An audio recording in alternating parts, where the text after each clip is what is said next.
Ազգային ժողովը սկսվել ամենը ընդունած բարձր մենք կարող կազմակերպել ընթացքը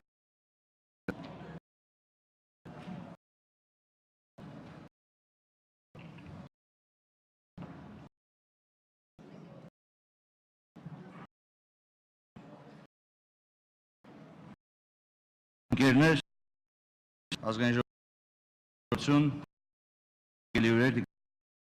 ողջուն ազգային կազմակերպել գործիքներ Հայաստան ծրագրով նպատակահանջ իմ մեկ որովհետև երևի ծրագրության քաղաքացի Երբ տարբերական մշտապես արդարադատում ելիքների հարցեր այսօր որպեսզի քննեն արդարադատության Հայաստանի հանցեմ ազգային ժողովը ներկայացնում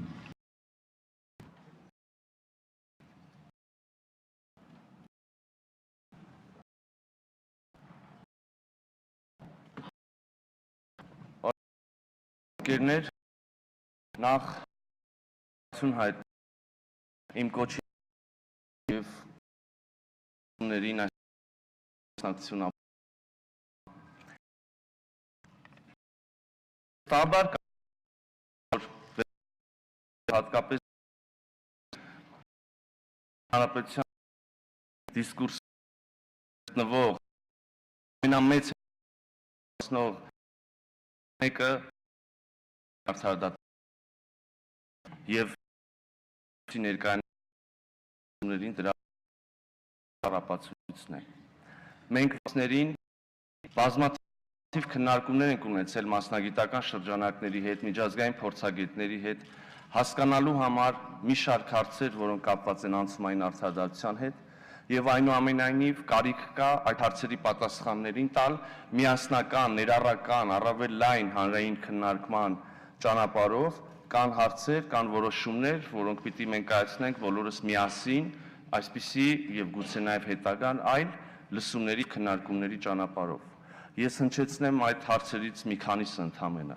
Ինչ է ի վերջո անցումային արդարադատությունը, ինչպիսի գործիքներ ունի, որքանով է անհրաժեշտություն Հայաստանի Հանրապետությունում այս փուլում անցկացնել, կիրառել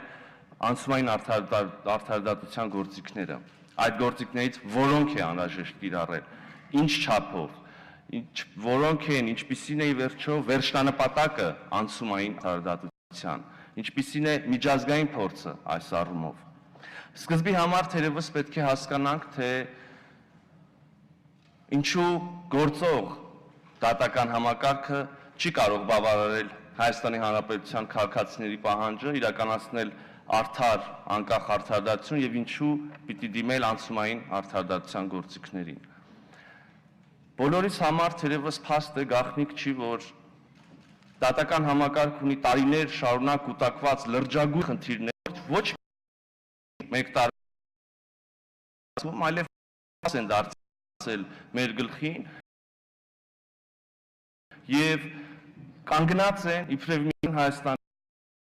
ժողովրդավարին համաձայնեցել երբ տարաններ Հայաստան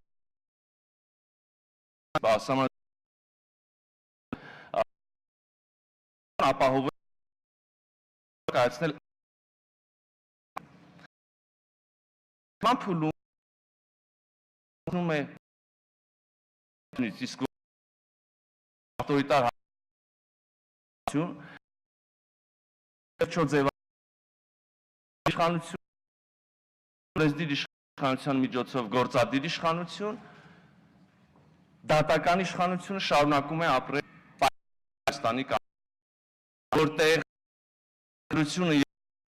կանեն կանոնները նրանք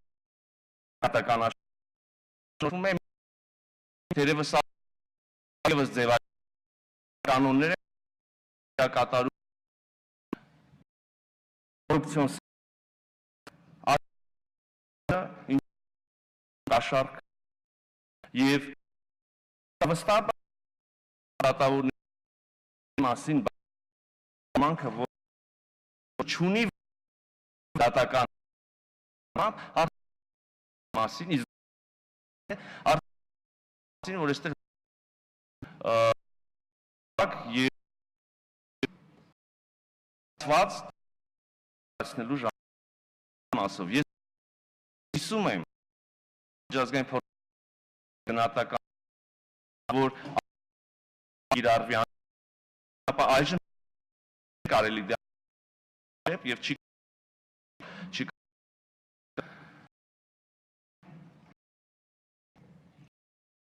նպատակ դատություն նպատակ դատավորումն է ասվեց այսօր որ իշխանության դատական համակարգ ազդեցություն այլ շրջանակներից, այլ օղակներից եւ սա իսկապես մեծագույն խնդիր է։ Հետևաբար անցումային արդարադատության նպատակ անկախ դատամակարգի ձևավորումն է ըստ էության։ Մյուս կողմից անցումային արդարադատությունը նպատակ ունի ոչ թե ավելի սրել եղած խնդիրները, այլ տալ լուծում եւ հանգեցնել հանրային համերաշխության, սա եւս չափազանց կարեւոր է գիտակցել։ Գործիքների մասով թույլ տվեք ալեգորիկ այսպիսի համեմատություն անել, եթե անցումային արդարադատությունը մի ծով է, որի ափին մենք կանգնած ենք, ապտենալ ինչ ծովը։ Թե մենք ապով, ապա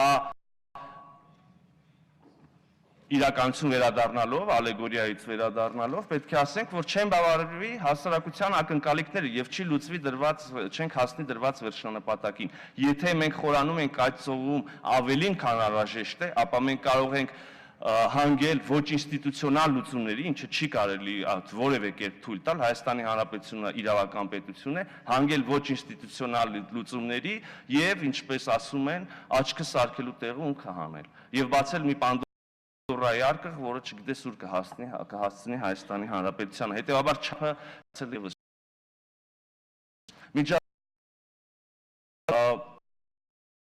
կիրառել Քերում որոշ դեպք հաջողված որոշ երաշխության կարող գործով ապարտել տացիների մասնակցությունը ընտրական ազդեցություն տասնյակ քաղաքացիների տեղական մարմին տարբեր կարիք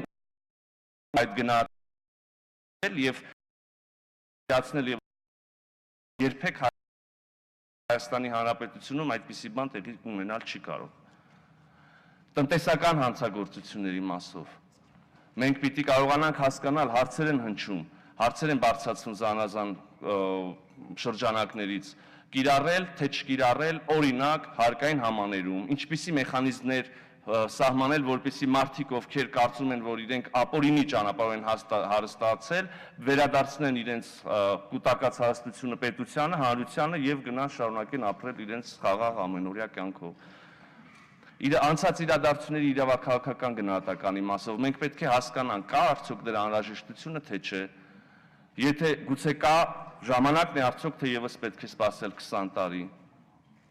Դատական համակարգի մասով էլի նորից վերադառնամ, ամենաէականը։ Մենք պետք է հասկանանք, ի վերջո դատական համակարգը իրականացնում է, ներկայացնում է Հայաստանի Հանրապետության քաղաքացիներին, իրականացնում է նրանց կողմից պատվիրակված լիազորությունները, թե ոչ։ Եթե ոչ, ապա արագ պետքա ձևավորել։ Եվ վերջում ըստ էության շատ հանգամանքների կարելի է անդրադառնալ, բայց ուզում եմ մի կարճ բան ասել։ Ինչ չէ անցումային արդարադատությունը, սա չափազանց կարևոր է։ Անցումային արդարադատությունը,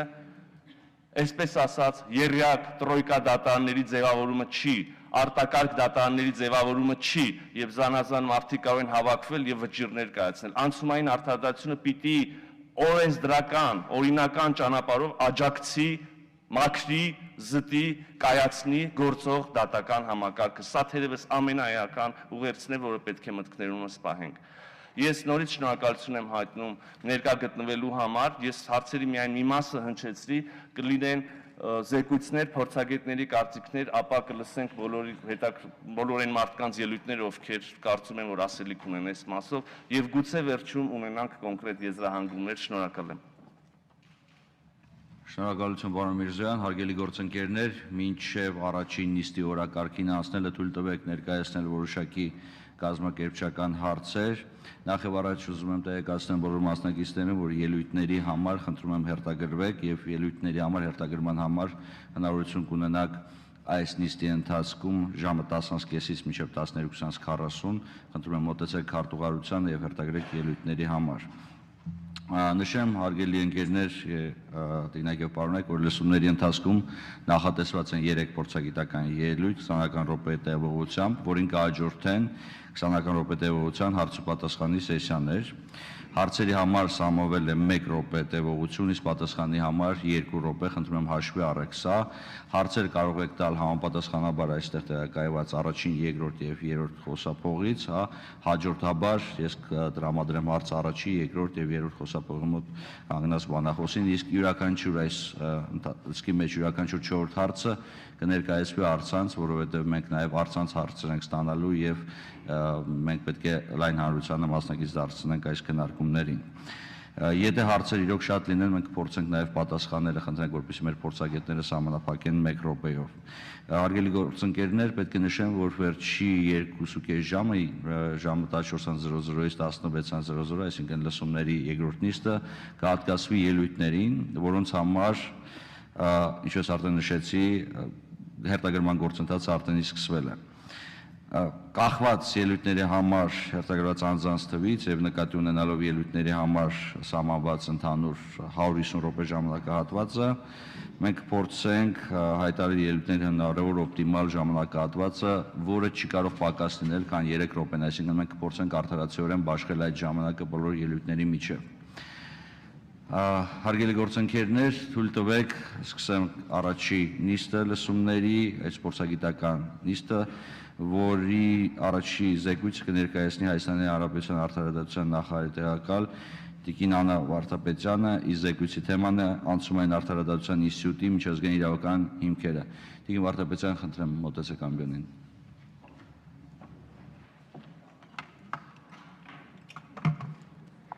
Շնորհակալություն։ Հարգելի գործընկերներ, բարի լույս։ Հաշվի առնելով այն հանգամանքը, որ մեր ժամանակը շատ քիչ է եւ սահմանափակված ենք իհարկե նաեւ օրակարգով, ես մի քանի հարցադրումների կանդրադառնամ միջազգային իրավական կարգավորումների լույսի ներքո եւ կաշխատեմ հնարավորինս շատ ժամանակ տրամադրել հարցերին եւ դրանց պատասխաններին։ Պարոն Միրզոյանն իր ելույթը սկսեց այն հարցադրումից, թե ինչ է անցումային արդարադատությունը։ Շնորհակալ եմ պարոն Միրզոյան այդ հարցի համար եւ ուզում եմ ելույթը սկսել հենց այդ հարցից։ Տարբեր մեկնաբանություններ ու կարծիքներ են հնչում, տարբեր հարթակներում, տարբեր անձինք, տարբեր փորձագիտական տեսակետներ են արտահայտում, բայց միջազգային իրավական բոլոր փաստաթղթերում անցումային արդարադատությունը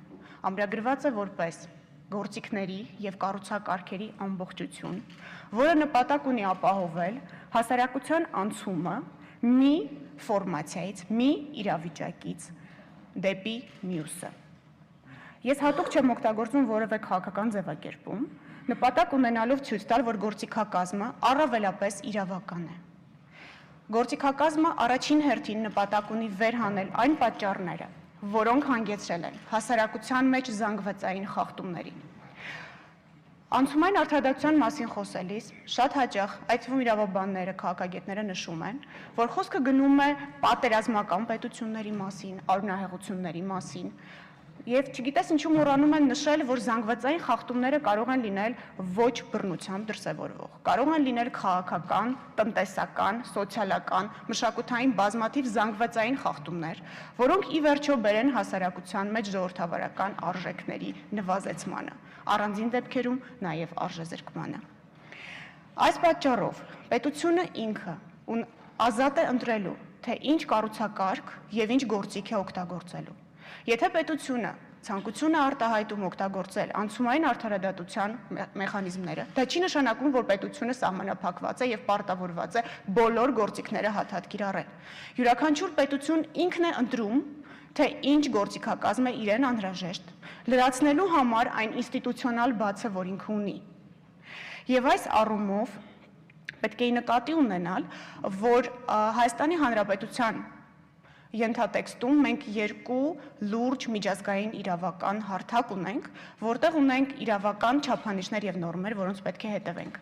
Առաջին հերթին դա Միավորված ազգերի կազմակերպության ՄԱԿ-ի չափանիշներն են եւ երկրորդը Եվրոպայի խորհրդի չափանիշները։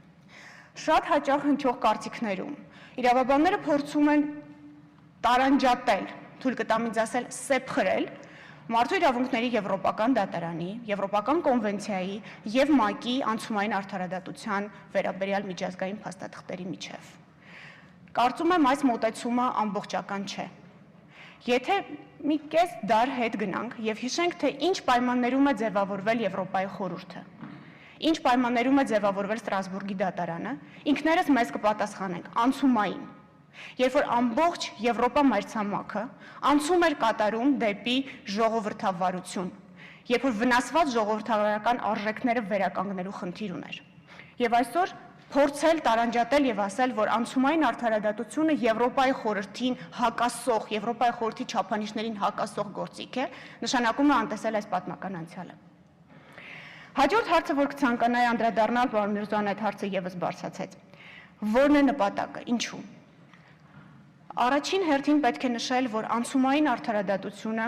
էլի անդադ չվկայակոչեմ, անդադ չհիշեցնեմ, միջազգային բոլոր փաստաթղթերում նշվում է որպես հաշտեցման եւ ոչ թե կոնֆրոնտացիայի գործիք։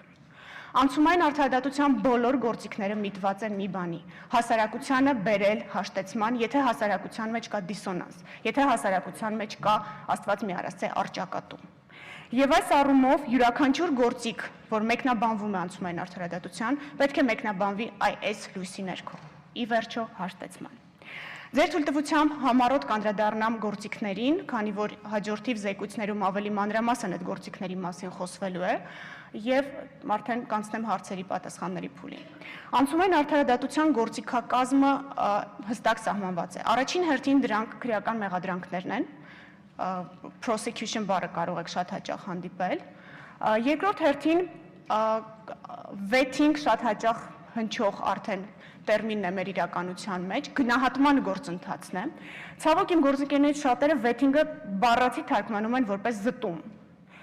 Այս առումով կարծում եմ տարածի մեկնաբանությունը ավելորդ իմաստային շփոթ է առաջացնում։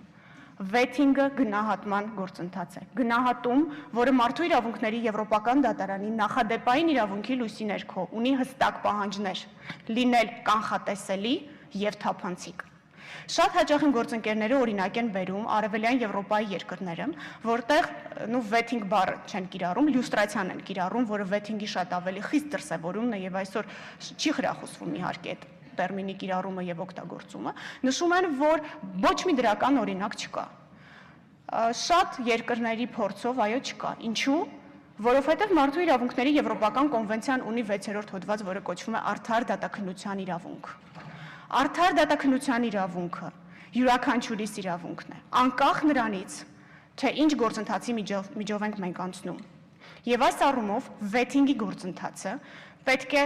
ապահովի պատշաճ հավասարակշռությունը իրավունքների տեսանկյունից, այն հանրային պաշտոն զբաղեցնող անձի, ով անցնում է այս գործընթացը, եւ հասարակության միջև ով ակնկալիք ունի այս գործընթացից։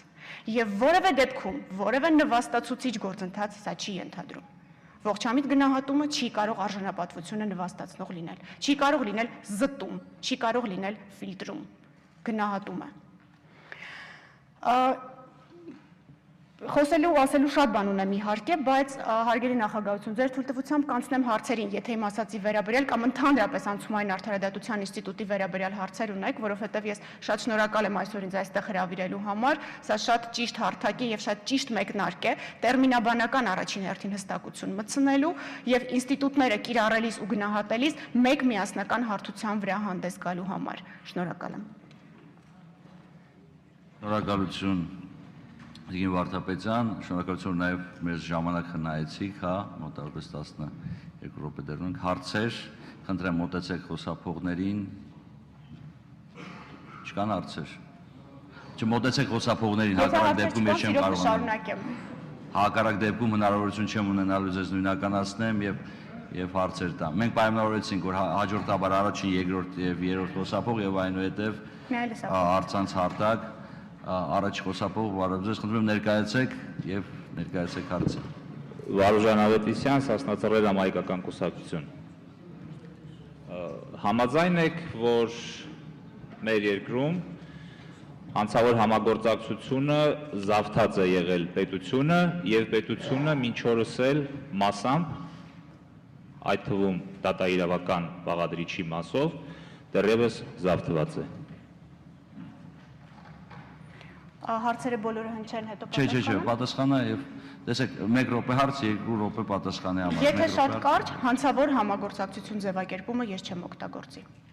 Ոչ, հանցավոր համագործակցություն ձևակերպմամբ ոչ։ Ես ներողություն եմ խնդրում, հարգելի գործընկերներ, քանի որ իրոք հարց տալու ցանկություն ունեցողները շատ են, ժամանակը սահմանափակ, մենք հնարավորություն չունենք արձագանքի հնարավորություն ընձեռելու։ Նենց որ խնդրում եմ հարցը հնչեցեք եւ պատասխանը պարզապես ստացեք։ Եթե այնուհետև կարիք կլինի արտահայտվելու, կարող եք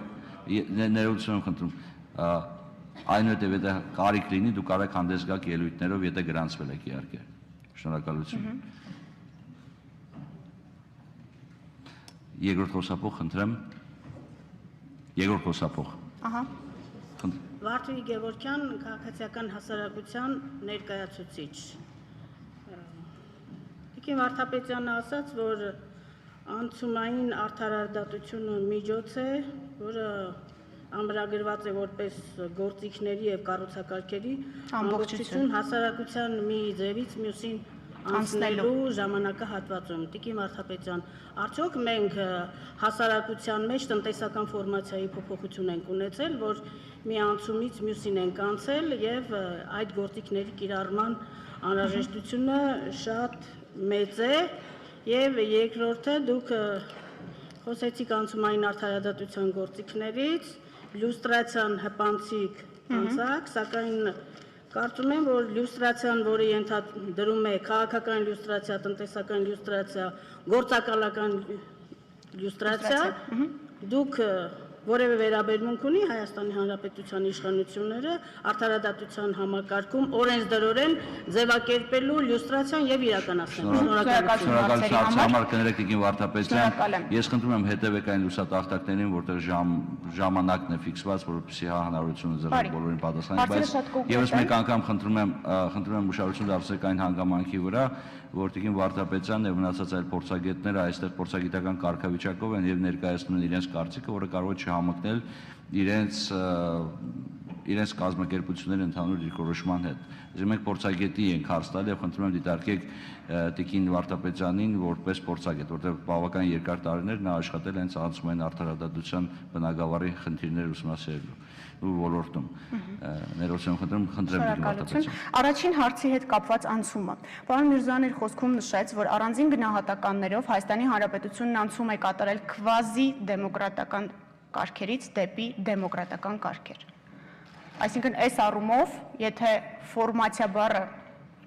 նեղ իմաստով կարող ենք կիրառել, այո, անցումը տեղի է ունեցել։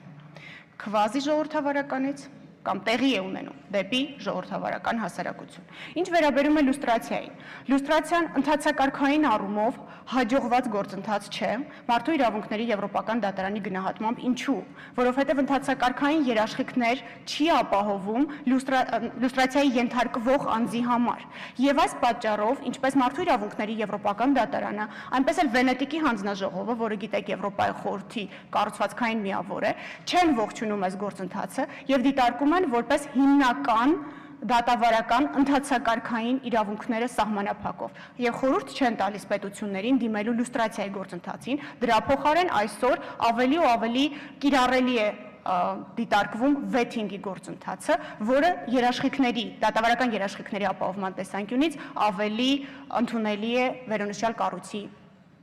փիլիսոփայության տեսանկյունից։ Շնորհակալություն։ Ես եւս մեկ անգամ հարգելի գործընկերներ հիշեցնում եմ, արձագանքելու հնարավորություն չկա, հակառակ դեպքում մենք հնարավորություն չենք ունենա հնարավորություն տալ բոլորին արտահայտվելու։ Երրորդ խոսափող, խնդրեմ։ Լիլիթ Գալստյան, Հայ հեղափոխական դաշնակցության գերագույն մարմնի անդամ։ Տիկին Վարդանյան, ինձ հետաքրքրում է արդյոք դատաիրավական համակարգի գնահատման եւ վերլուծության որևէ լուրջ այսպես գործընթաց կազմակերպվել է, մենք ունենք արդյոք կամ մարմինները, ովքեր այս հղացման ակունքներում են կա, արդյոք մեր վերլուծություն, թե մեր դատաիրավական համակարգը այդ վերլուծությունը արդյոք փաստել է, թե այդ համակարգում որոնք են խոչընդոտները, խնդիրները եւ գործող ինստիտուցիոնալ կառույցները արդյոք չունեն այն գործիքակազմը իրականացնելու համար արդար դատաիրավական այդ գործընթացները, մանավանդ որ Նիկոլ Փաշինյանը իր վերջին հայտնի ուղերձում ասաց, որ ինքը նույնպես չունի եւ չի կարող դատողություններ անել։ Եվ եթե այո, կատարվել է գնահատում եւ վերլուծություն, որոնք են այն ինստիտուցիոնալ բացերը, որոնք թույլ են տալիս դիմել անցումային արդարադատության կամ պահանջում են դիմել անցումային արդարադատության։ Շնորհակալություն, ձեր հարցադրումը երկու կոմպոնենտ ունի, ես վերաձևակերպեմ, եթե սխալվեմ ինձ ուղղեք։ Առաջինը գնահատման գործընթաց արդյոք իրականացվել է դատական համակարգի, թե չէ։ Ընդամենը մի քանի տարի առաջ 2016-17 թվականների ընթացքում Եվրոպայի խորհրդի երևի ձեզ ծանոթ է ՍԵՊԵԺ մարմինը, ՍԵՊԵԺ չափանիշների հիման վրա իրականացվել է ամբողջ դատական համակարգի գործունեության գնահատում, չգիտեմ ՍԵՊԵԺ գործունեության մասին հիմա երկար չեմ կարող ծավալվել, բայց մեթոդաբանությունը շատ հստակ է այդ մարմնի եւ արտացոլում է դատարաններից օգտվողների վերաբերմունքը, ընկալումը դատական իշխանության կողմից մատուցվող, այսպես ասած, ինքնըստեյության ծառայություն է, հանրային ծառայության։ Եվ մենք ունենք այդ արդյունքները, որոնք հրապարակային են, որոնց կարող եք տեղեկանալ, եթե չունեք համապատասխան հղումները, մենք ձեզ սիրով կտրամադրենք, եւ բոլոր խնդրահարույց հարցերը, որոնք վեր են հանվել դատարանների կողմից արդարադատություն իրականացնելու գործընթացում, դատարաններից օգտվողների տեսանկյունից, մեր հասարակության տեսանկյունից, այդ զեկույցում արտացոլված են։ Զեկույցում արտացոլված են նաեւ ինստիտուցիոնալ ռեֆորմների շրջանակներում, ոչ անցումային արդարադատության, ինստիտուցիոնալ ռեֆորմների շրջանակներում այն բոլոր փոփոխությունները, որոնք ցանկալի է իրականացնել, որպեսզի համակարգը սկսի մաքսիմալ արդյունավետ աշխատել։ Անցումային արդարադատության տեսանկյունից ՍԵՊԵԺ-ի գնահատում իհարկե չէր կարող իրականացվել։ Անցումային արդարադատության, նորից եմ կրկնում, սա ինքնուրույն ինստիտուտ չէ, սա գործիքների եւ մեխանիզմների ամբողջություն է, որը գալիս է օգնելու, չի գալիս խանգարելու կամ չի գալիս ինքնուրույն ավտոնոմ աշխատելու։ Եվ այս առումով որևէ գնահատում հնարավոր չի իրականացնել, եթե դուք անցումային արդարադատության շրջանակներում եք դա ուզում իրականացնել։ Շնորհակալություն, ես կանամ առցանց հարց ունենք, թե դեռ ոչ, եթե ոչ չկան։ Եթե չկա առցանց հարց, կրկին վերադառնանք առաջ խոսափողին, խնդրեմ։ Շնորհակալություն, Արամ Մամիկոնյան, իրավագետ։ Նախ շնորհակալություն եմ ուզում հայտնել այս խորհրդարանական լսումների կազմակերպիչներին, պարոն Միրզոյան, շնորհակալություն, իրականում շատ չափազանց կարևոր եւ արդիական թեմա է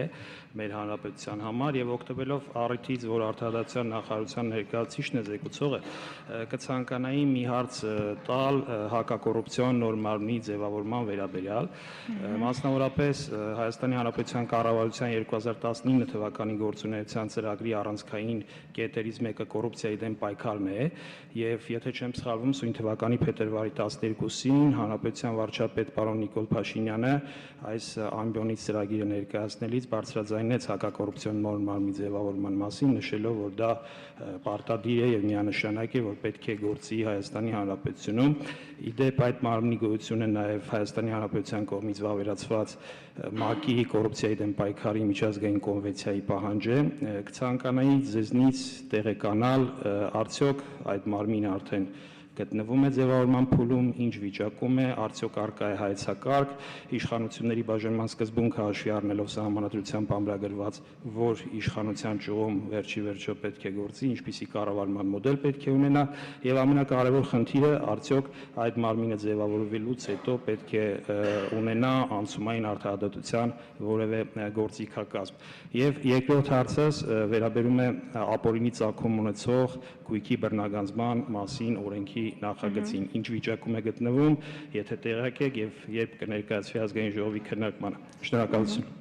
Շնորհակալություն, երկու շատ ծավալուն, կարևոր, բարդ հարցադրում, ուղղակի հակակոռուպցիոն մարմնի հետ կապված, երևի գիտեք, որ դեռևս գտնվում է մարմինը քննարկումների փուլում եւ ըստ այն ցավոք որևէ վերջնական պատասխան ձեր հարցերին ոչ միայն ես, այլև կարծում եմ որևէ մեկ այս պահին տալ չի կարող, որովհետև գիտեք եւ հակակոռուպցիոն ռազմավարությունն է գտնվում մշակման փուլում եւ դրա համատեքստում նաեւ այս մարմնի գործունեության հարցը ձեր թույլտվությամբ ուղղակի այս պահին այս հարցին չանդրադառնամ, որովհետև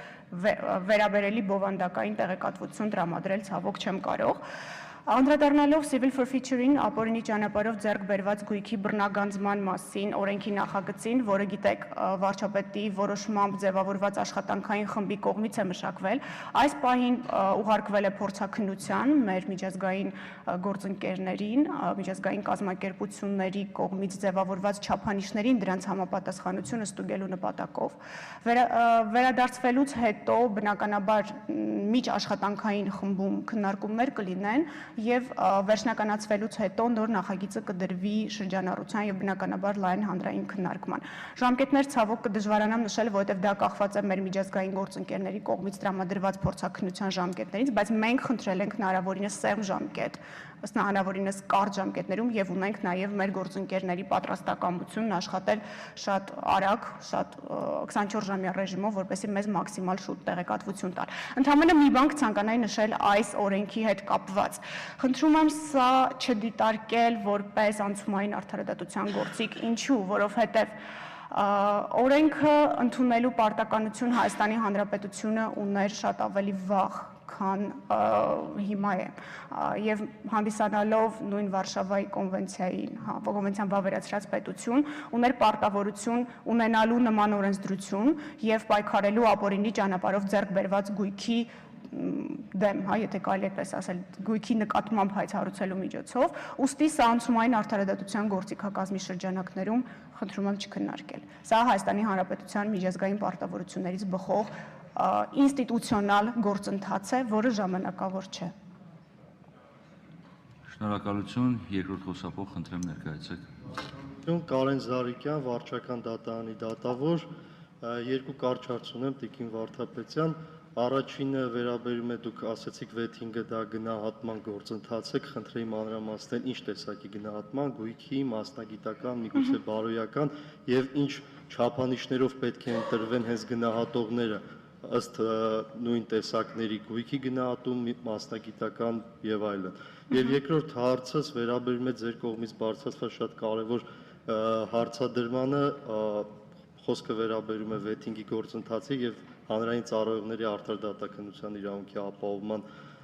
այս հարաբերակցությանը եւ ինչպես պետք է ապահովի եւ միջազգային փորձը ինչ է ցույց տալիս, ինչպես է ապահովում նույն դատավորների արդարադատականության իրավունքը, արդյոք նրանց բողոքները պետք է քննեն նույն դատական համակարգի մեկ այլ դատավորներ, թե նոր մարմին պետք է ստեղծվի եւ ինչպես նոր մարմինը պետք է համապատասխանի դատարան հասկացությանը ըստ միեդի նախադեպային իրավունքի։ Շնորհակալություն։ Շնորհակալություն։ Անկեղծ ասած, հենց վարչական դատարանի տրամաբանության մեջ տեղավորվող հարցադրում եք տալիս, որովհետև բողոքարկման իրավունքը Եվրոպայի խորհրդի անդամ պետություններից շատերում դիտարկվում է հենց վարչական արդարադատության շրջանակներում եւ վեթինգի գործընթացի բողոքարկման տարը մարմինը, որտեղ պետք է հանրային ծառայողը, հանրային պաշտոն զբաղեցնող անձը, ով վեթինգի է ենթարկվել, ունենա արդար դատաքննության երաշխիք դա հենց վարչական դատարանն է, որտեղ հակառակ կողմը պետությունն է։ Այս պահին որևէ այլ հաջողված փորձ կդժվարանա մտաբերել, որ ասեմ, գիտեք, ինչ որ արտակարգ ad hoc մարմին է ստեղծվել, որպես կանոն ad hoc դատարանները ստեղծվում են այն դեպքում, երբ որ օրդինար վարույթները չեն կարողանում ապահովել այս գործընթացը։ Առավելապես խրախուսվում է, որպեսզի դատարան հասկացության տակ տեղավորվող մարմինն իրականացնի արդար դատաքննության իրավունքի իրացումը, եւ այս առումով լավագույն հաջողված փորձը դա administrative trial-ն է, վարչական վարույթներն են, որոնք նույն արևելյան Եվրոպայի երկրներում կիրառվել են որպես venue, որպես դատարան, որը որ պետք է այս հարցը քննի։ Անդրադառնալով ձեր առաջին հարցին, թե ինչ չափանիշներով է իրականացվում վեթինգը։ Վեթինգը չի իրականացվում ընդհանրապես։ Վեթինգն իրականացվում է, ես ներողություն եմ խնդրում, բայց անգլերեն բառեր եմ օգտագործելու, որովհետև հայերեն թարգմանությունները շփոթ են առաջացնում։ Վեթինգն իրականացվում է ստուգելու համար հանրային պաշտոն զբաղեցնող անձի integrity-ն։ Եթե կարելի է, դա կարող եք թարգմանել որպես բարեվարքություն, բայց բարեվարքություն 3 հիմնական կոմպոնենտով՝ վերաբերմունքը մարդու իրավունքներին, վերաբերմունքը մասնագիտական էթիկայի կանոններին եւ գույքային դրությունը։ 3 հիմնական չափանիշներ, 3 հիմնասյուներ, որոնց վրա կանգնած է գնահատման ինստիտուտը վեթինգի իմաստով։ Եվ սա է, որ այդ integrity, բարեվարքության հանրային ընկալումն է տալիս։ Շնորհակալություն, երրորդ խոսափող խնդրեմ ներկայացեք։ Ղուկասյան Անդրեաս, Հայ կառուցողական կուսակցություն։ Ձեր պատասխանից նախորդ հարցին կարելի է արձանագրել, որ կառավարությունը հրաժարվում է Հայաստանում լուստրացիայի մասին օրենք առաջ բերելու։ Առաջին հարց եւ երկրորդ հարց վեյթինգի մասին խոսացիք, ինչ փուլում է գտնվում այսօր վեյթինգի մասին օրենքի նախագիծը եւ ինչ ժամկետներ կարող եք դուք այստեղ հրապարակել, ինչպիսի գործընթաց պիտի լինի ըստ ձեզ եւ ինչ ժամկետներում հանրությունը կտեսնի կոնկրետ գործիքներ։ Շատ լավ։ Ներողություն եմ խնդրում, հա։ Հարգելի պարոն Ղուկասյան, հարգելի մասնակիցներ, որպեսզի անկեղծ լինենք եւ արդյունավետ լինի մեր քննարկումը, եկեք մի կարևոր բան հասկանանք։ Պետությունը, իշխանությունները, ազգային քաղաքական մեծամասնությունը պատասխաններ այդ հարցերին նաև հնչեցրած վերջնական չունի, դիրքորոշում ձևակերպած չունի, այս լսումները նաև կոչված են այդ դիրքորոշումը ձևավորելու եւ նաև Տիկին Վարդապետյանը այս պահին չի ներկայացնում եւ չի կարող ներկայացնել կառավարության դիրքորոշում, այդ թվում եւ ձեր հնչեցրած հարցի կապակցությամբ ասել Տիկին Վարդապետյան լուստրացիայից կառավարությունը հրաժարվում է, ընդհանրապես ներեցեք տեղին չի։ Հիմա մենք խնդրել ենք որպես փորձագետ Տիկին Վարդապետյանին մեր պարզաբանումներ տա, ներկայացնի իր գիտելիքները անցումային արդարադատության վերաբերյալ։ Այսքանը, շնորհակալ եմ։ Եվ ցավոք ժամկետների հետ կապված, պարոն Միրզոյան, այս բան շատ դժվար է ուրվագծել ժամկետները, հաշվի առնելով նաև այն միջազգային փորձաքննության անհրաժեշտությունը, որ այդ օրենսդրությունը, ցանկացած օրենսդրություն մենք պետք է անցկացնենք։ Այսինքն այս առումով այս բանի ժամկետ ակնկալելը ողջամիտ չէ։ Հստակ ժամկետ։ Շնորհակալություն, առաջ խոսափող հարգելի գործընկերներ, այդուհանդերձ հաշվի առնելով հարցերի քանակը, ես պետք է խնդրեմ նաև Տիկին Վարդապետյանից համանախապակի պատասխանները գուցե 1.5 րոպեով, որովհետեւ մենք կարողանանք հնարավորություն ընձեռենք բոլոր ցանկացողներին հնչեցնել իրենց հարցերը, եթե դեմ չեք, շնորհակալություն։ Խնդրեմ առաջի խոսափող։ Թամբարայալոյան, փաստաբան։ Ես ուզում եմ իմանալ, թե ինչպիսի երաշխիքներ կան, որ ճիշտ գործիքակազմ կնդրվի, քանի որ վերջին անգամ խորհրդարանում Լենա Նազարյանը հայտարարություն կատարեց, որ այն բոլոր անձինք, ովքեր որ դժգոհ են դատավորների, դատավճիռներից կամ վճիռներից, ներկայացնեն իրենց փողոքները ազգային ժողովին։ Հարգելիներս, եթե այդպես ենք վերցնում, ապա կողմերից միշտ էլ մեկը դժգոհ է լինում, եւ եթե մենք պետք է ուղարկենք, ընդադրենք բոլոր մարդիկ, ովքեր որ դժգոհ են մնացել, ուղարկեն այդտեղ, ով պետք է որոշի թե արդյոք այդ դատավորի կողմից կայացված դատավճիռը կամ վճիռը ճիշտ է, եւ բացի դրանից նաեւ մենք քրեական օրենսգրքում ունենք հոդված, որտեղ նշվում է, որ ակնհայտ աբորենի դատավճիռի կամ վճիռի համար քրեական պատասխանատվություն է նախատեսված, արդյոք ճիշտ չէ ուղարկել այդպիսի դատավճիռները իրավապահ մարմիններին եւ ըստ օրենքի սահմանների եւ կոնվենցիայի պահանջների համաձայն քննություն կատարել եւ ոչ թե ուղարկել ազգային ժողով, որտեղ անհասկանալի է թե ովքեր պետք է ուսումնասիրեն այդ դատավճիռների կամ վճիռների օրինականության հարցը։ Ես փորձեմ ձեր հարցի մեջ իրավական կողմ գտնել եւ այդ հարցին պատասխանել։ Թույլ տվեք քաղաքական հայտարարությունը չմեկնաբանել, որովհետեւ ես այսօր այստեղ մի ցանկությամբ եմ եկել, որպեսզի մաքսիմում կարողանանք ճիշտ ընկալել, թե ինչ ինստիտուտի հետ գործ ունենք, բոլորս։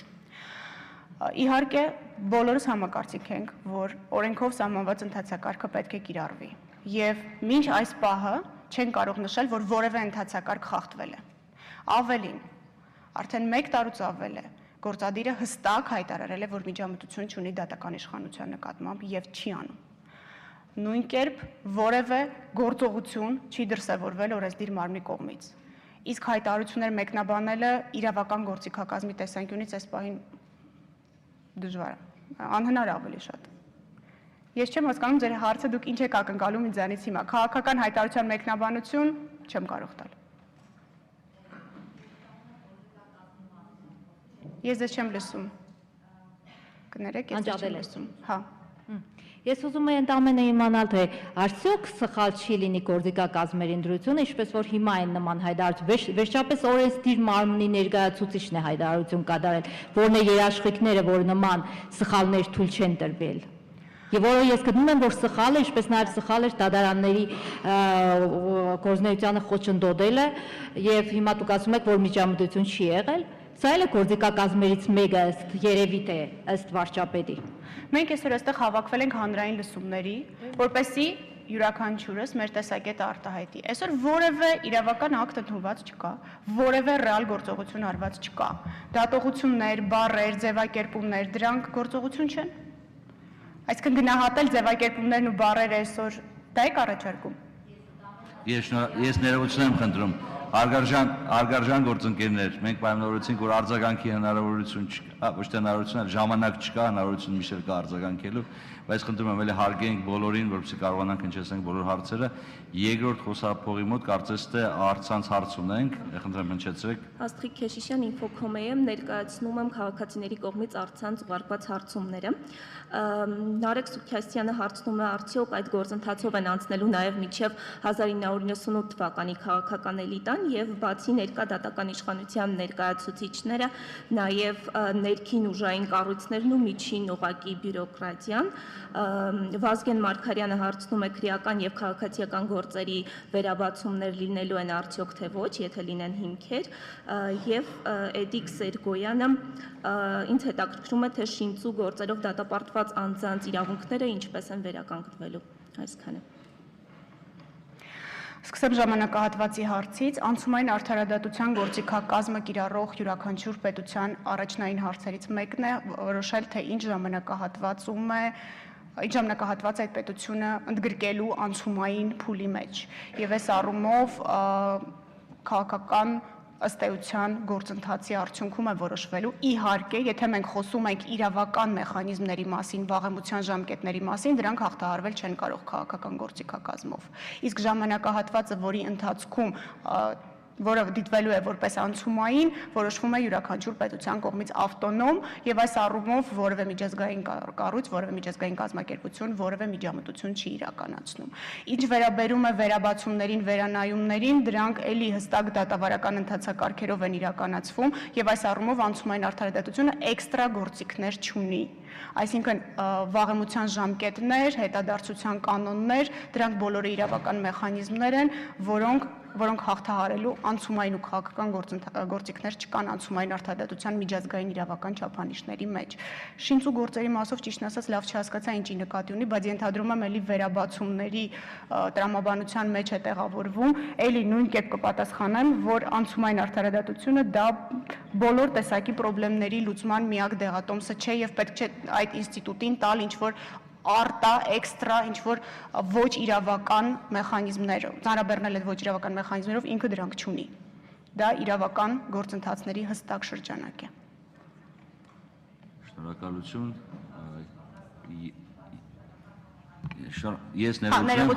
Մի հարց կար բաց թողեցի, ներողություն եմ խնդրում։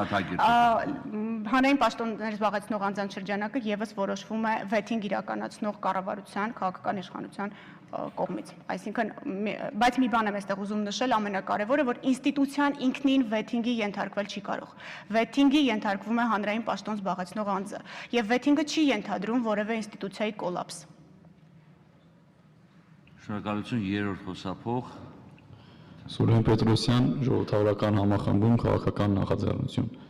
Ինչպես դուք նշեցիք, որ սա պետք է միայն մնա խիստ իրավական շրջանակներում, այնուամենայնիվ կուզեի նշել, որ որքան էլ մենք ցանկանանք սա պահպանել իրավական հարթությունում, այնուամենայնիվ այն հավասարապես նաև քաղաքական գործընթաց է ենթադրում։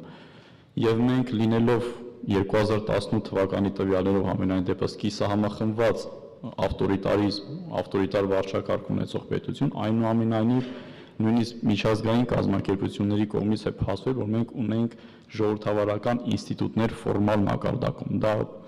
ուրիշ հարց է, որ խաղը այդ ինստիտուտներում չի եղել ժողովրդավարական, բայց ֆորմալ առումով մենք դա ունենք ու կարծում եմ բոլորս համաձայն ենք դրա հետ։ Հետևաբար ես կցանկանայի, որ դուք հստակեցնեք, ինչ գործիքներ կամ ինչ գործիքակազմ է պակասում մեր կայացած ինստիտուտներին, որոնք որ մենք հիմա չունենք, որը որ ունենալու ենք անցումային արդարադատության շրջանակներում։ Հստակ, շնորհակալություն։ Շնորհակալություն հարցի համար։ Հստակեցնեմ նաև նախկինում երևի որոշակի առումով ավելի պարզաբանման անհրաժեշտություն կա, իրավական գործիքակազմը վերաբերում է ընթացակարգերին։ Ես մեջբերեցի մարդու իրավունքների եվրոպական դատարանի եւ Վենետիկի հանձնաժողովի դիրքորոշումները, երկուսն էլ վերաբերում են ընթացակարգերին։ Այսինքն անցումային արդարադատությունը երկուստ է քաղաքական եւ իրավական գործընթաց է, մեխանիզմների ամբողջություն է, բայց իրավականը վերաբերում է ընթացակարգերին։ Այսինքն նպատակին հասնելու միջոցը եւս պետք է լինի օրինական, եթե նպատակը օրինական է։ Այս առումով կցանկանայի հստակեցում մտցնել եւ գործընթացը իրավական դիտարկել ընթացակարգերի տեսանկյունից եւ ձեր երկրորդ հարցը ներողություն վերաբերում էր։ Երկրորդ հարցը ինչ որ գործիքները կան, որ գործընթացները չի կարող ապավել ներկա համակարգը, որ անցումայինը կապահովի։ Անցումային արդարադատության գործիքակազմի մեջ կա նաև համակարգային բարեփոխումներ, ինստիտուցիոնալ ռեֆորմ ասած գործիքը, որի մի մաս է հանդիսանում վեթինգը, եւ կարծում եմ այս առումով ինստիտուցիոնալ համակարգային բարեփոխումներն են, որ անհրաժեշտ են որոշակի ինստիտուտների, որոնք իրավական, օրենսդրական մակարդակում գուցե առկա են, բայց որոշակի շտկումների եւ արդյունավետության բարձրացման խնդիր ունեն գուցե։ Եվ այս առումով, եթե ինստիտուտը դիսֆունկցիա է իրականացնում, այս ինստիտուցիոնալ ռեֆորմը հրաշալի գործիք է, օրենսդրական հիմքերը պահպանելով ինստիտուտը վերակառուցել, ինստիտուտը դարձնել իր նպատակներին ծառայող ու արդյունավետ։ Ինստիտուցիոնալ ռեֆորմը, եթե հարցնում եք անցումային արդարադատության տեսանկյունից։ Շնորհակալություն առաջի խոսափող եւ երևի թե վերջին հարցը այս հարց պատասխանի նիստին։ Խնդրեմ։ Միքայել Նահապետյան, Քաղաքացու որոշում կուսակցություն, նախ ուրախ եմ, որ հենց ձեզ եմ այստեղ տեսնում։ Իհարկե կուզենայի, որ այն ամբողջ աշխատանքն ու մշակումները, որ իրականացրել եք նաև դուք, այս բանին լիազորված լինեիք նաև դրա փակագծերը բացելու, բայց քննարկումները իհարկե օգտակար կլինեն վերջնական որոշման գալու։ Իմ հարցը ուղերձին է վերաբերում, տեսեք,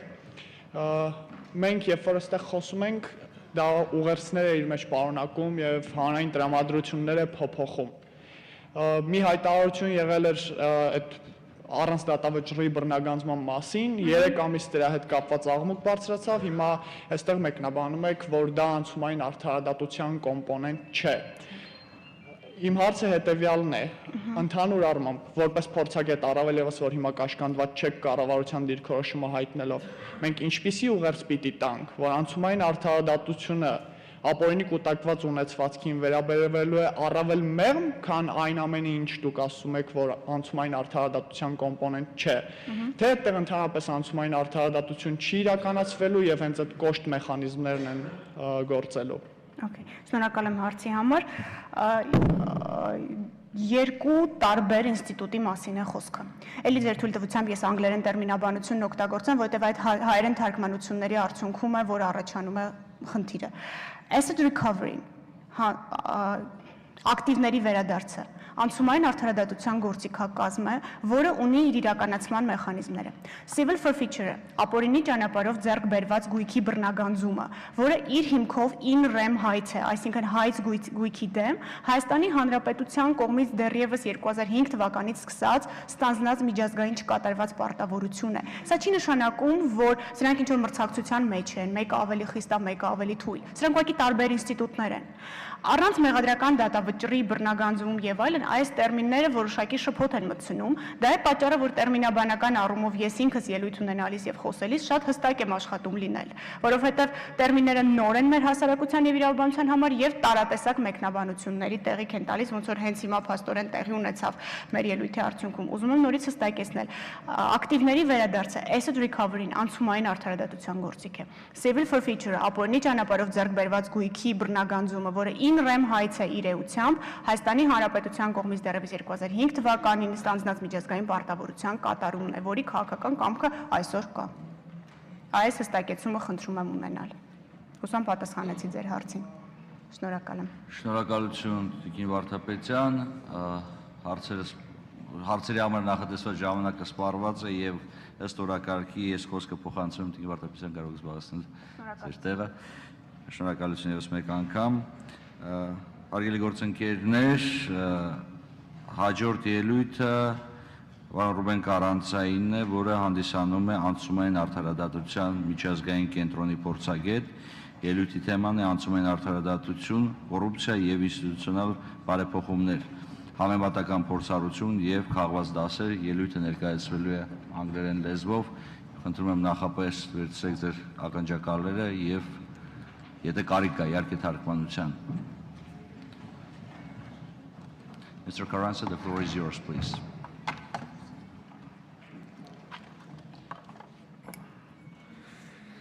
Good morning. I hope I am able to keep the time and hopefully also able to answer your questions. My name is Ruben Carranza. I work for the International Center for Transitional Justice, or ICTJ.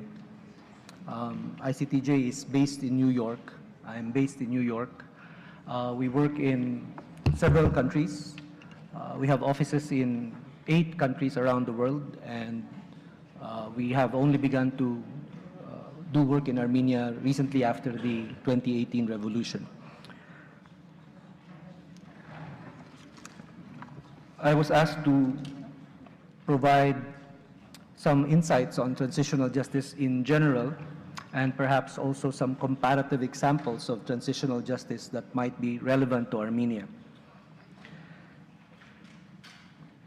Let me begin by quoting the former United Nations Special Rapporteur on Transitional Justice. His name is Pablo de Grief. He was also my colleague in ICTJ. He was the head of our research unit a few years ago. According to Pablo de Grief, transitional justice is not meant to bring us to heaven,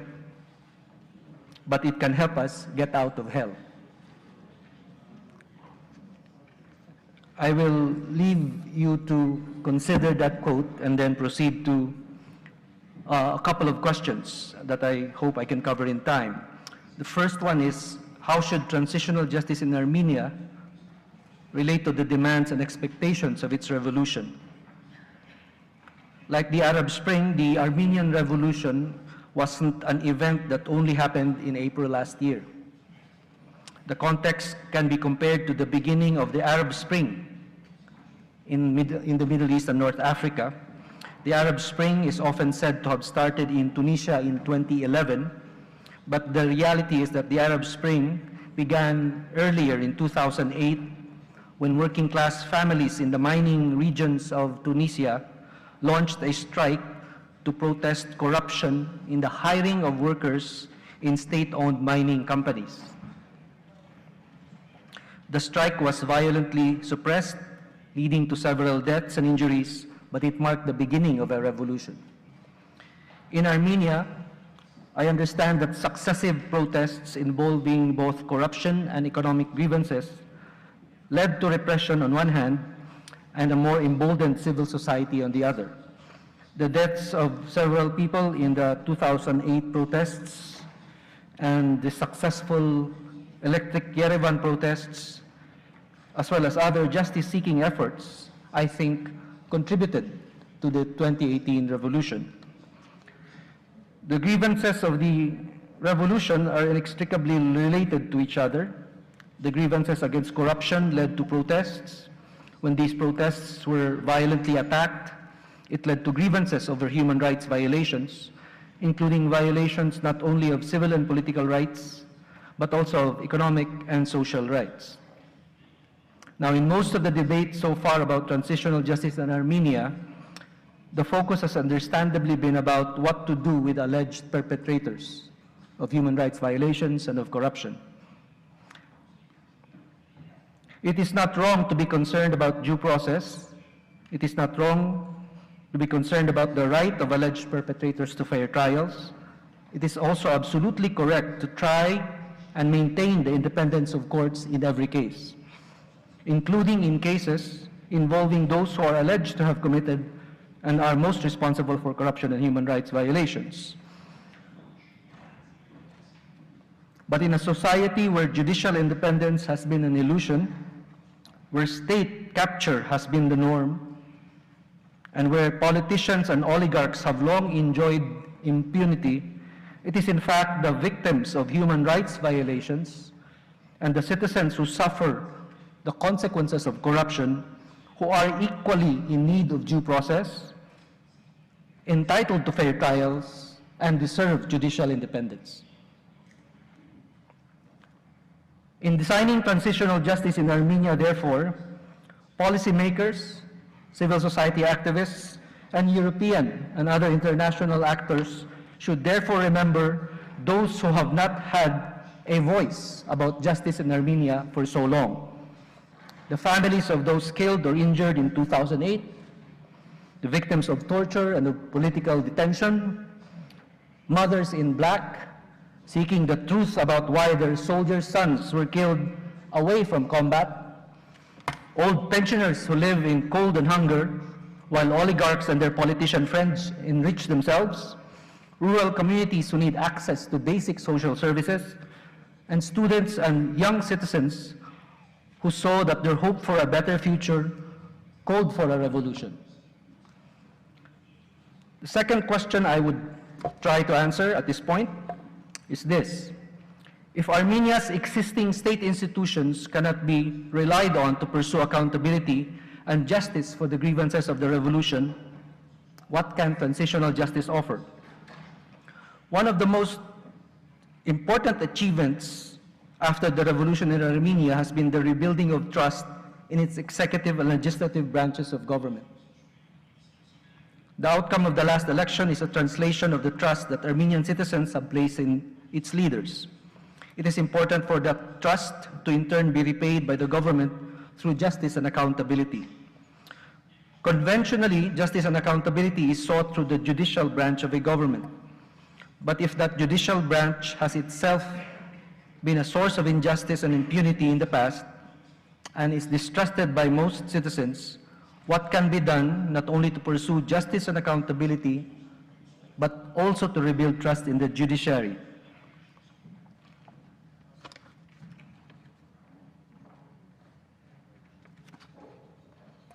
The judicial and prosecutorial agencies in Armenia are largely composed of many of the same judges and investigators that allow these institutions to be abused. The abuses of the past 2 decades are systematic,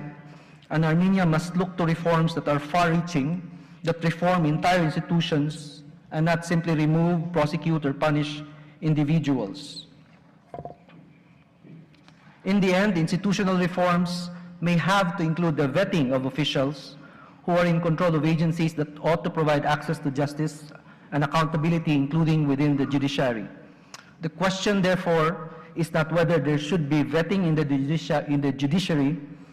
but how and when vetting should take place. There are many examples of vetting and judicial reforms that have been part of transitional justice in other countries. Some have been more successful than others. I understand the attraction of looking at examples from the region and the importance of addressing potential concerns related to Armenia's human rights obligations within the Council of Europe.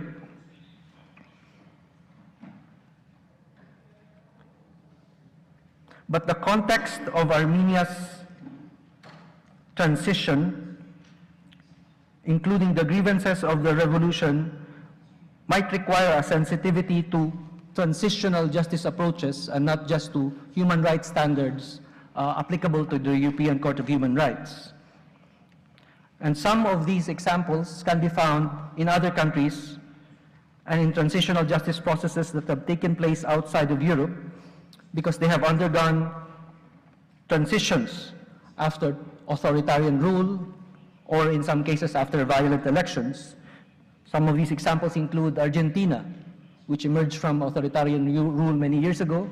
and included vetting in its transitional justice process, or even Kenya, which has emerged after violent elections and underwent transitional justice as well as judicial reforms, including in its Supreme Court. A third question is this: what transitional justice mechanisms can be considered appropriate to the transition in Armenia? Along with truth-seeking and memorialization, reparations and prosecutions, institutional reforms are often mentioned as a component of transitional justice. In post-conflict countries, institutional reforms have focused on the security sector, including the military, the police, and the state's intelligence services. In transitions that are better characterized as post-authoritarian, the focus has been on ensuring democratic and civilian control over both the military and police. Alongside reforms in the security sector, judicial reform has been an equally important area of institutional reform.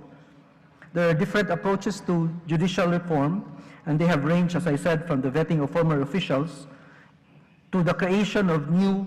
independent institutions that can generate trust in the judiciary, and I will give some examples later. But another mechanism of transitional justice that can be considered in Armenia is truth-seeking or truth-telling. A truth commission can send a signal that the government is serious in uncovering corruption and in acknowledging human rights violations. It can build the foundations for accountability and sustain it beyond the initial period of euphoria and revolutionary fervor. Truth commission processes can replenish political and moral capital that the government needs to pursue accountability over the long term. An important example to consider is South Africa, but not South Africa in relation to its original Truth and Reconciliation Commission. Let me say that again to avoid any misunderstanding. South Africa, but not South Africa in relation to its original Truth and Reconciliation Commission. The original Truth and Reconciliation Commission of South Africa did not address corruption. As a result, it did not address accountability for corruption under apartheid and did not hold officials during apartheid accountable for corruption. And as a result, post-apartheid South Africa has experienced what many South African activists have characterized as something familiar to you in Armenia: state capture. As a response to state capture in South Africa, one civil society initiative has been the unofficial People's Tribunal on State Capture. The People's Tribunal on State Capture represents an attempt to expose the truth and deepen public understanding of how and where state capture has happened in the country. As a result of the People's Tribunal, the South African government later created a commission of inquiry on state capture that is up to now undergoing investigations and conducting public hearings. There should also be in Armenia a separate effort to design reparations for victims of human rights violations, whether of the last decade or even earlier. Now, it is important to remember that reparations is not only or even mainly about paying compensation. It is about acknowledging the experiences of victims and repairing the harm done to them. In some countries, such as Peru and the Philippines, funding for reparations programs have come from the recovered assets of former political leaders and former authoritarian officials and their family members.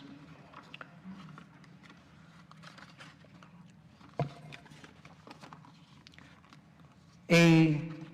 third question: should the recovery of assets of corrupt former officials be part of transitional justice, and how should it be done? In this respect, I don't want to take a clear position with respect to how or what Armenia should do, but I can mention examples from other countries that might be useful. Authoritarian rulers do not try to stay in power for its own sake. They try to stay in power because it can be profitable for them, for their families, and for their cronies that get business from the state. In other words, this is the phenomenon of state capture that I mentioned earlier, the control or the capture of the state in order to extract profits from the use of state power. I mentioned the examples of Peru and the Philippines, and I also mentioned Tunisia earlier. In these countries, parallel transitional justice measures incorporated both accountability for corruption and accountability for human rights violations. For example, former Peruvian dictator Alberto Fujimori was prosecuted for crimes against humanity as well as for corruption. He was charged with 7 crimes. 5 of them were actually for corruption, 2 of them were for crimes against humanity. He was convicted on all 7 crimes. Peru also passed a law confiscating the ill-gotten assets of Fujimori and placed the burden on suspected corrupt officials to prove that the frozen assets were acquired lawfully. A similar approach was adopted in the Philippines against former dictator Ferdinand Marcos and his family. In the Philippines, the government recovered 680 million in Swiss bank deposits from the Marcos family. Out of that amount of $680 million, 200 million was set aside to fund a reparations program for the victims of the Marcos dictatorship. In Tunisia, as I mentioned earlier, a Truth and Dignity Commission examined human rights violations, but also economic crimes, including corruption. And in countries such as Brazil, South Africa, and even Argentina, earlier transitional justice processes were followed up decades later with processes that investigated the involvement and complicity of business leaders, even foreign corporations, in human rights violations and other abuses of the past decades. Now, these are only examples. What is important is for Armenia to learn lessons from them, not to unnecessarily or uncritically import or copy them.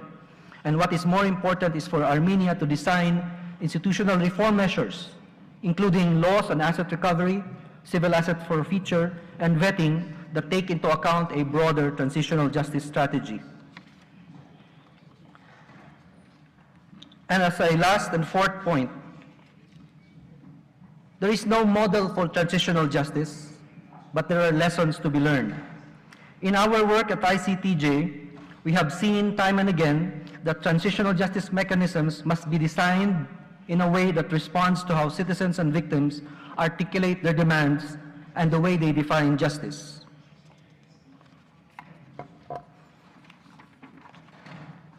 So in Tunisia, as I said earlier, they used the concept of truth, but they also used the concept of dignity, because in Tunisia, as well as in many North African countries, the word dignity, karama in Arabic, is actually equated with having a livelihood, having a job. Having a livelihood, having a job. Now, in Guatemala, another example that I will mention, they transitioned from dictatorship and armed conflict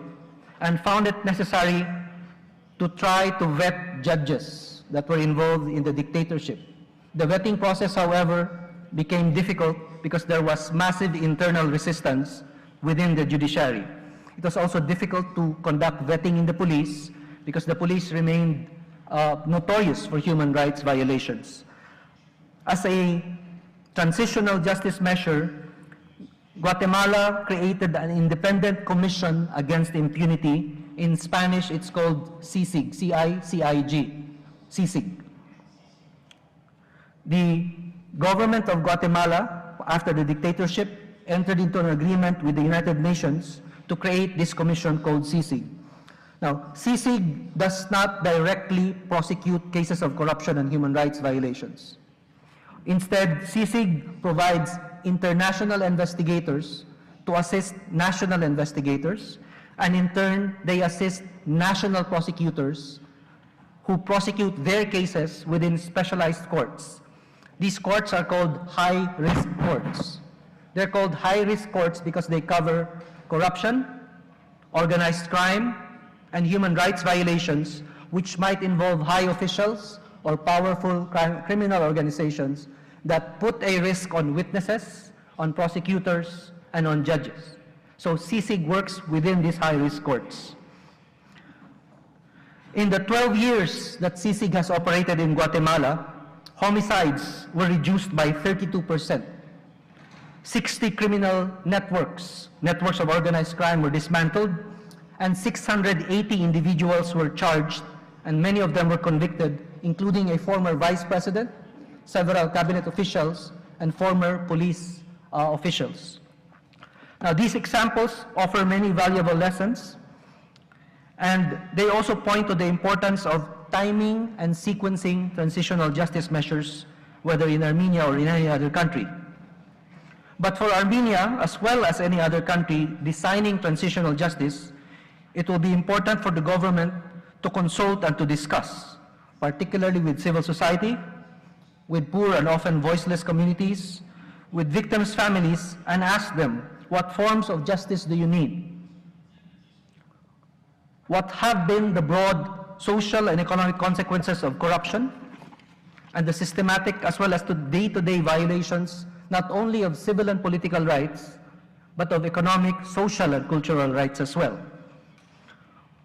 Only by conducting consultations, only by ensuring the involvement of civil society and the public,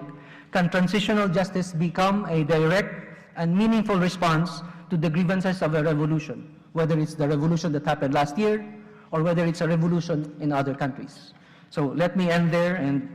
I will be happy to answer your questions. Շնորհակալություն պարոն Կարանցա, Mr. Carranza, please use the headphones. Thank you. Հարգելի գործընկերներ, սկսում ենք կրկին հարց-պատասխանի փուլը, հարցերի համար խնդրեմ մոտեցեք խոսափողներին։ Առաջի խոսափողի մոտ դեռ որպեսզի կարգը չխախտենք, հա, սկսենք կրկին առաջի խոսափողից, խնդրեմ ներկայացեք։ Համանդրական իրավունք, միություն, կուսակցություն, գեղարվանությունը մարգարեն։ Ուրեմն ձեր ելույթում նշեցիք կապված Հայաստանի Հանրապետությունում անցումային արդարադատության կիրառման հետ ձեր դիրքորոշումը նշելիս, որ հարցը այն չէ, թե կիրառել, թե ոչ, հարցը այն է, թե երբ եւ ինչպես։ Այսինքն ըստ էության դուք դիրքորոշում հայտնեցիք պարտադիր լինելու որակի։ Հիմա հարցս հետեւյալն է։ Դա ձեր անձնական կարծիքն է, թե այն կենտրոնի, որտեղ որ դուք փորձագետ եք։ I was invited to speak for ICTJ. Անկեղծ չեմ հասկանում անգլերեն, ու վատ եմ հասկանում։ Եթե դժվար չէ, պարզապես խոսափողը մոտեցեք, որպեսզի կարողանաք նաև թարգմանություն։ Հարգելի գործընկերներ, հաշվի առնելով որ նման խնդիր կարող է առաջանալ, խնդրում եմ օգտագործեք ամենամոտ գտնվող որպեսզի կարողանաք թարգմանություններ լսել։ I was invited to speak for ICTJ. Շատ լավ, եւ եւս մեկ հարց, եղել են արդյոք դեպքեր, երբ որ կառույցը, կազմակերպությունը, որը դուք ներկայացնում եք որպես փորձագետ,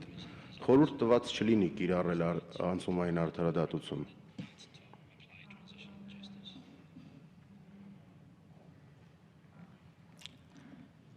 That's a very interesting question, and maybe the answer is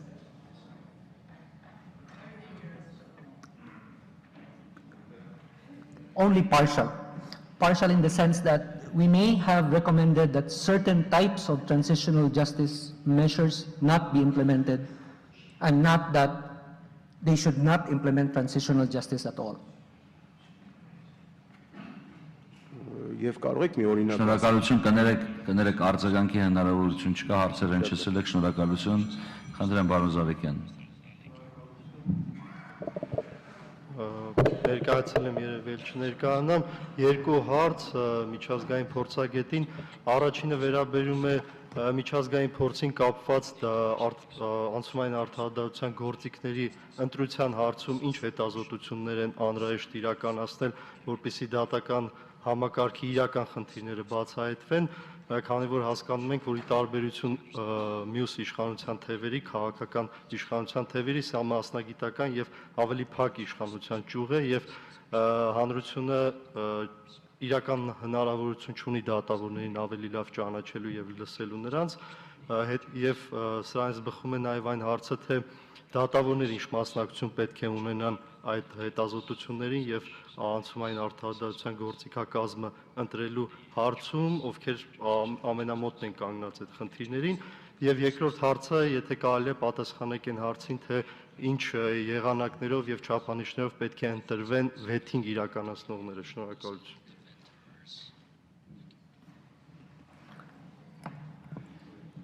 I'll give a very broad answer to a very broad question in this case. In many countries in which we work, whenever the question of judicial reforms comes up, it's always been in relation to certain types of abuses. And in many cases, it's been human rights violations and not necessarily corruption cases. However, and let me give an example that relates to corruption. In Tunisia, corruption is part of the transitional justice process. There's a specialized chambers created within the judiciary to address prosecutions for corruption. And before they established the specialized chambers, there was an effort to determine generally two things. First, how many corruption cases were successfully prosecuted against incumbent political leaders in Tunisia.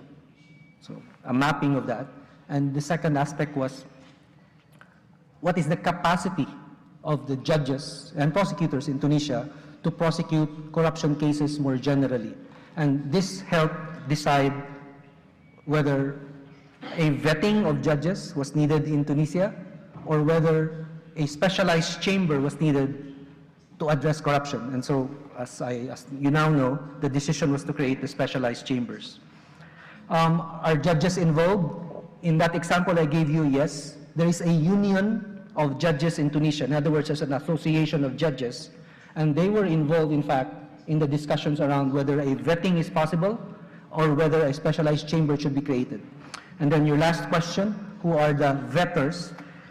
In other countries where vetting of judges or other public officials are created, the legislation would sometimes include a process of appointing the vetters. And in some countries, and I think some of you would know, for example, the example of Albania, you have a monitoring, in fact, there's a European monitoring group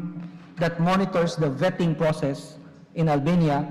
outside of the vetters themselves. So the vetters were selected by law. There was a public consultation process. In the end, the National Assembly determined who the vetters are, but there's a European monitoring process. Now, that's Albania. In Kenya, where there was also some forms of vetting, it was an internal process that was led by the Supreme Court, and in the end, that process was internal. And there's a longer story, but that's an example as well. Շնորհակալություն կներեք ընդհատելու համար, պարզապես որպեսզի բոլոր հարցերը հնչեն, պետք է որոշակի ժամանակային սահմանափակումներ պահպանենք։ Երրորդ խոսափող խնդրեմ ներկայացեք։ Փաստաբան Արկադիա Գևորգյան, հարգելի փորձագետ, խնդրեի երկու հարցի պատասխանել։ Նախ առաջինը, որքանով է այն երկրներում, որտեղ որ իրականացվել է անցումային արդարադատություն կամ վետինգը, այդ երկրներում եղած իրավիճակները համահունչ են իրավիճակին, որը որ արկա է Հայաստանի Հանրապետությունում, արդյոք կատարել եք նման ուսումնասիրություն եւ համեմատություն։ Եվ երկրորդ հարցը, հաշվի առնելով այն հանգամանքը, որ ըստ էության Հայաստանի Հանրապետությունում գործադիր եւ օրենսդիր իշխանությունը վայելում է լեգիտիմություն եւ այսօրվա այս թեկուզ հավաքի անհրաժեշտությունը առաջացավ դատական իշխանության հետ կապված հրատապությունը եւ անհրաժեշտությունը առաջացել դատական իշխանության հետ կապված լեգիտիմության հարցը բարձրացնելու, որքանով է Հայաստանի Հանրապետության սահմանադրությունը մայր օրենքը թույլ տալիս իրականացնել այն գործիքակազմերը, լինի դա անցումային արդարադատություն, վետինգ, թե մեկ այլ տերմինով անվանակոչենք, որքանով է սահմանադրությունը թույլ տալիս եւ արդյոք դուք կամ ձեր կազմակերպությունը իրականացրել է համապատասխան հետազոտություն բարձելու համար, արդյոք մեր սահմանադրությունը անհրաժեշտություն չկա փոխելու, որպեսզի առավել իրավական ճանապարհով հնարավորություն ընձեռվի իրականացնելու այն բոլոր գործիքակազմերը, որոնք որ նախատեսում է իրականացնել։ Շնորհակալություն։ Let me answer the second question first. While obviously I'm not an expert on Armenian constitutional law or jurisprudence, I'll just answer it in a general way. In many countries, there was a need to amend the constitution to ensure a constitutional standard for transitional justice in general, and not just for vetting, but including judicial vetting in particular because of the need to try to protect judicial independence. But that said, there have been countries as well in which the constitution wasn't amended because it was the judiciary within itself that tried to carry out vetting, in which case you're using judicial power that exists already to carry out vetting. Now, it will take a long time to explain the distinctions of that, so let me leave it at that first. Have we compared similar situations and similar transitions?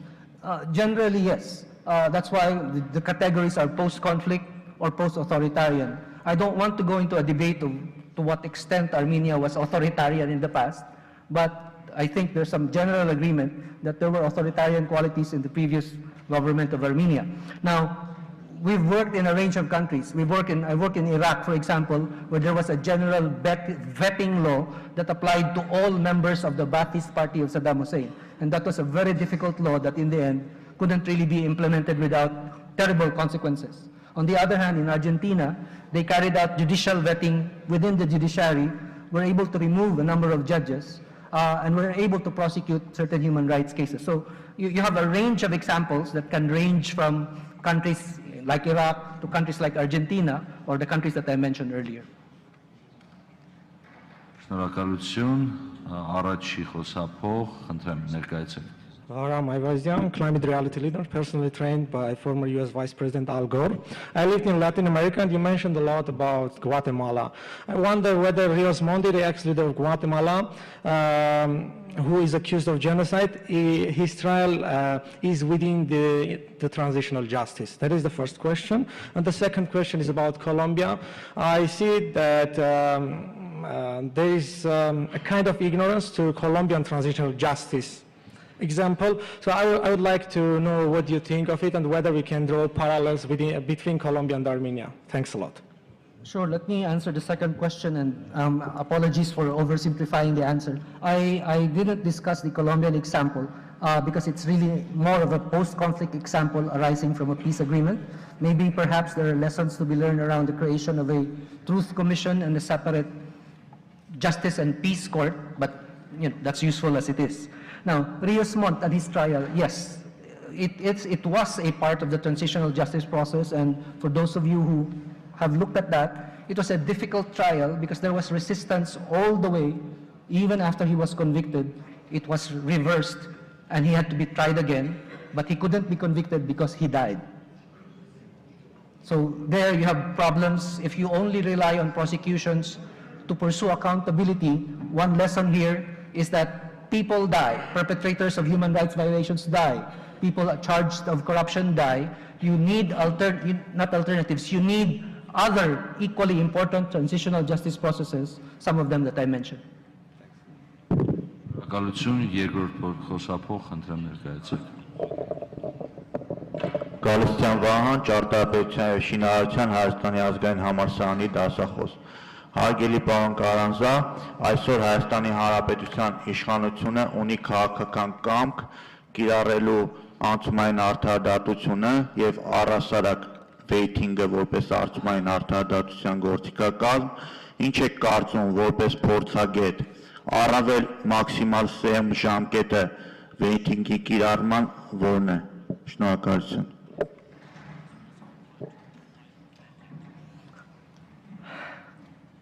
That's a very, very hard question to answer, in part because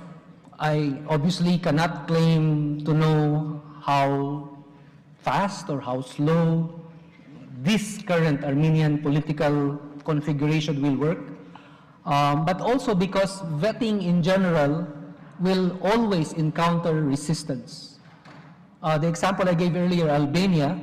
encountered resistance that it was challenged twice before the Supreme Court of Albania. The two challenges failed, but then it took time before it then got to be implemented. And I think it's been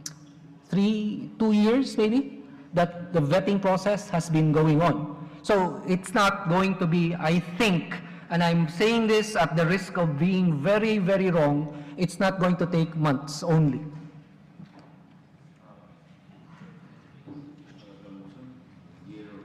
Շնորհակալություն, երրորդ խոսափող խնդրեմ։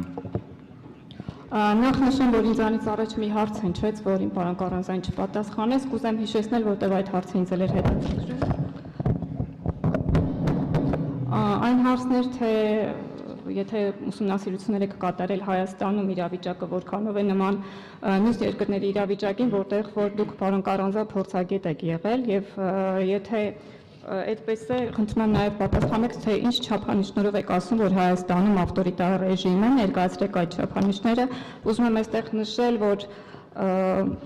Բերթեսմանի փոխակերպման համաձայնի համաձայն Հայաստանը 2006-2018 թվականներին դասակարգված էր 4-րդ աստիճանում, ինչը նշանակում է, որ որպես չափավոր միահեծանություն ունեցող երկիր էր, այս մասին նաև նշված է իրավաբանների հայկական ասոցիացիայի զեկույցում, եւ երկրորդ հարցը խնդրում եմ նաև ներկայացրեք Հայաստանի իրավիճակի ներկայ իրավիճակի մասին առանձին զեկույց եք ներկայացնելու թե ոչ, ինչպես որ արել եք մյուս երկրներում, եթե զեկույց եք ներկայացնելու, ապա հենվելու եք 2018 թվականին Հայաստան կատարած ձեր այցելության ուսումնասիրությունների հանդիպումների վրա, հանդիպումները տեղի ունեցել միայն իշխանական թևի, թե նաև ոչ իշխանական թևի հետ եք հանդիպել, փորձագետների հետ եք հանդիպել, ի վերջո եկել եք Հայաստան անցումային արդարադատությունը այստեղ իրականացնելու վերդիկտով, թե դեռևս ուսումնասիրություններ կիրականացնեք, շնորհակալություն։ I'm not sure I understood the reference to 2008. I've never been to Armenia before 2000. I think it was 2018. 2018. Okay. But let me just answer in a very broad way.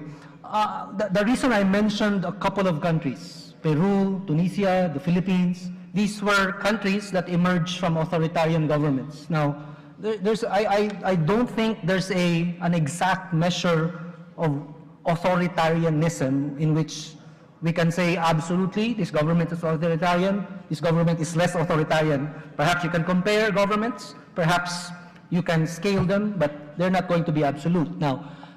what's important to say, even in countries like Canada or Australia, there have been transitional justice processes because there have been specific legacies of abuse that happen in those countries. So let's not misunderstand that transitional justice can only happen in countries that are ruled by people like Saddam Hussein or by Alberto Fujimori. They can happen in countries and societies in which you have a continuing legacy of abuse, or you have a past history of human rights violations and corruption that requires redress, that requires action. So whether you categorize Armenia as very authoritarian or less authoritarian, there is a legacy of human rights violations that took place in the last 10 years. There is a legacy of corruption within the society, and these are the types of violations that can be addressed in transitional justice. Australia. Հարցերի մասամբ եմ պատասխան, խնդրում եմ ամբողջական բոլոր հարցերին ես նախ եւ առաջ պետք է պարոն Կարանցյան շնորհակալություն հայտնեմ ելույթի համար եւ հայտարարեմ, որ այս հարցը պատասխանի նիստն ավարտած է, որովհետեւ մենք հստակ ժամկետներ ունենք, ժամը 12-ին 20 րոպե հատկացված հարցերի համար, այդ հարցերի նախատեսված ժամկետն ավարտվել է մեկը եւ հարգելի գործընկերներ, հարգելի ընկերներ, տիկնայք եւ պարոնայք, մենք չպետք է մոռանանք մի կարևոր առանձնահատկություն, որ սա լսումներ են եւ ոչ թե հարցաքննություն։ Մարդը պատասխանում է այն հարցերին, որոնց վերաբերյալ պատկերացում ունի եւ որով ինքը մասնագետ է համարում եւ ակնկալել բոլոր հարցերի պատասխանն այստեղ իմ կարծիքով սխալ կլիներ եւ մոտեցումը պարզապես պետք է ավելի շատ ուղղված լինի նրան, թե ինչքանով են մեզ մոտ հստակվեցելու Հայաստանի Հանրապետությունում անցումային արդարադատության ձևավորման գործիքակազմի տեսլականը, ինչ տեսլական ենք մենք ունենալու լսումներից առաջ, ինչ ունենք լսումների առաջ եւ ինչ ենք ունենալու լսումներից հետո։ Շնորհակալություն, հարգելի գործընկերներ, եւս մեկ անգամ ներողություն պետք է հայցեմ այն բոլոր անձանցից, ովքեր չկարողացավ հնչեցնել իր հարցը, բայց մենք առաջնորդում ենք այն հստակ ժամկետները, որոնք նախատեսված են օրակարգում, եւ ես ելույթի համար, զեկույցի համար խոսքը տրամադրում եմ Իրավաբանների հայկական ասոցիացիայի նախագահ պարոն Կարեն Զադոյանին, որը հանդես կգա անցումային արդարադատության մեխանիզմների կիրառելիության հնարավորությունները Հայաստանի Հանրապետությունում միջազգային փորձի լույսի ներքո զեկույցով, որին կհաջորդի հարց ու պատասխանի նիստը։ Խնդրեմ, պարոն Զադոյան։ Շնորհակալություն, հարգելի նախագահ, հարգելի գործընկերներ։ Իրավաբանների հայկական ասոցիացիան 2018 թվականի օգոստոսի 17-ի Հայաստանի Հանրապետության վարչապետի հայտնի ելույթից հետո, երբ նա հնչեցրեց, որ Հայաստանում հնարավոր է ներդրվեն անցումային արդարադատության որոշ գործիքներ, նախաձեռնեց մի գործընթաց, որի ընթացքում երկու կարևոր փորձեցինք խնդիրներ լուծել։ Առաջինը զեկույցի պատրաստումն էր, անցումային արդարադատության մեխանիզմների կիրառելիության հնարավորությունը Հայաստանի Հանրապետությունում միջազգային փորձի լույսի ներքո, երկրորդը ազգային փորձագետների մասնակցությամբ անցումային արդարադատության մեխանիզմների կիրառմանը ուղղված փորձագիտական համաժողովի կազմակերպումն էր։ Մենք զեկույցը հրապարակել ենք շուրջ 2 ամիս առաջ, ներկայացրել ենք Հայաստանի Հանրապետության վարչապետին եւ Հայաստանի Հանրապետության ազգային ժողովի նախագահին։ Զեկույցը մշակվել է Եվրոպական միության կառուցողական երկխոսության հանձնարարության ծրագրի շրջանակներում։ Զեկույցի հիմնական նպատակն էր ներկայացնել անցումային արդարադատությունը, դրա կիրառելիության հնարավորությունը Հայաստանի Հանրապետությունում, առկա միջազգային փորձը, կիրառված գործիքները, մեխանիզմները եւ ինստիտուտները, ինչպես նաեւ համեմատական վերլուծական եղանակով վերհանելու Հայաստանում անցումային արդարադատության իրականացման դեպքում նվազագույն ռիսկերով կիրառելի արդյունավետ մոդելը։ Եվ միջազգային փորձի ուսումնասիրությունը ցույց տվեց, որ անցումային արդարադատությունը ձախողվում է այն երկրներում, եթե չի եղել անցումային արդարադատության համակարգ ձևավորելու վերաբերյալ ակնհայտ եւ անկեղծ պատրաստակամություն, երկրորդ առանց այդ գործընթացում բոլոր շահագրգիռ դերակատարների ներգրավման, այսինքն բոլոր դերակատարները պարտադիր պետք է ներգրավեն այդ գործընթացում եւ մենք այդ գործընթացում ունենանք մաքսիմալ հնարավոր համախոհություն, ինչպես նաեւ այդ գործընթացի եւ կիրառելիք բոլոր մեխանիզմների մասին հանրային լայն իրազեկում պետք է լինի։ Եթե այս 3 նախապայմանները չլինի, անցումային արդարադատության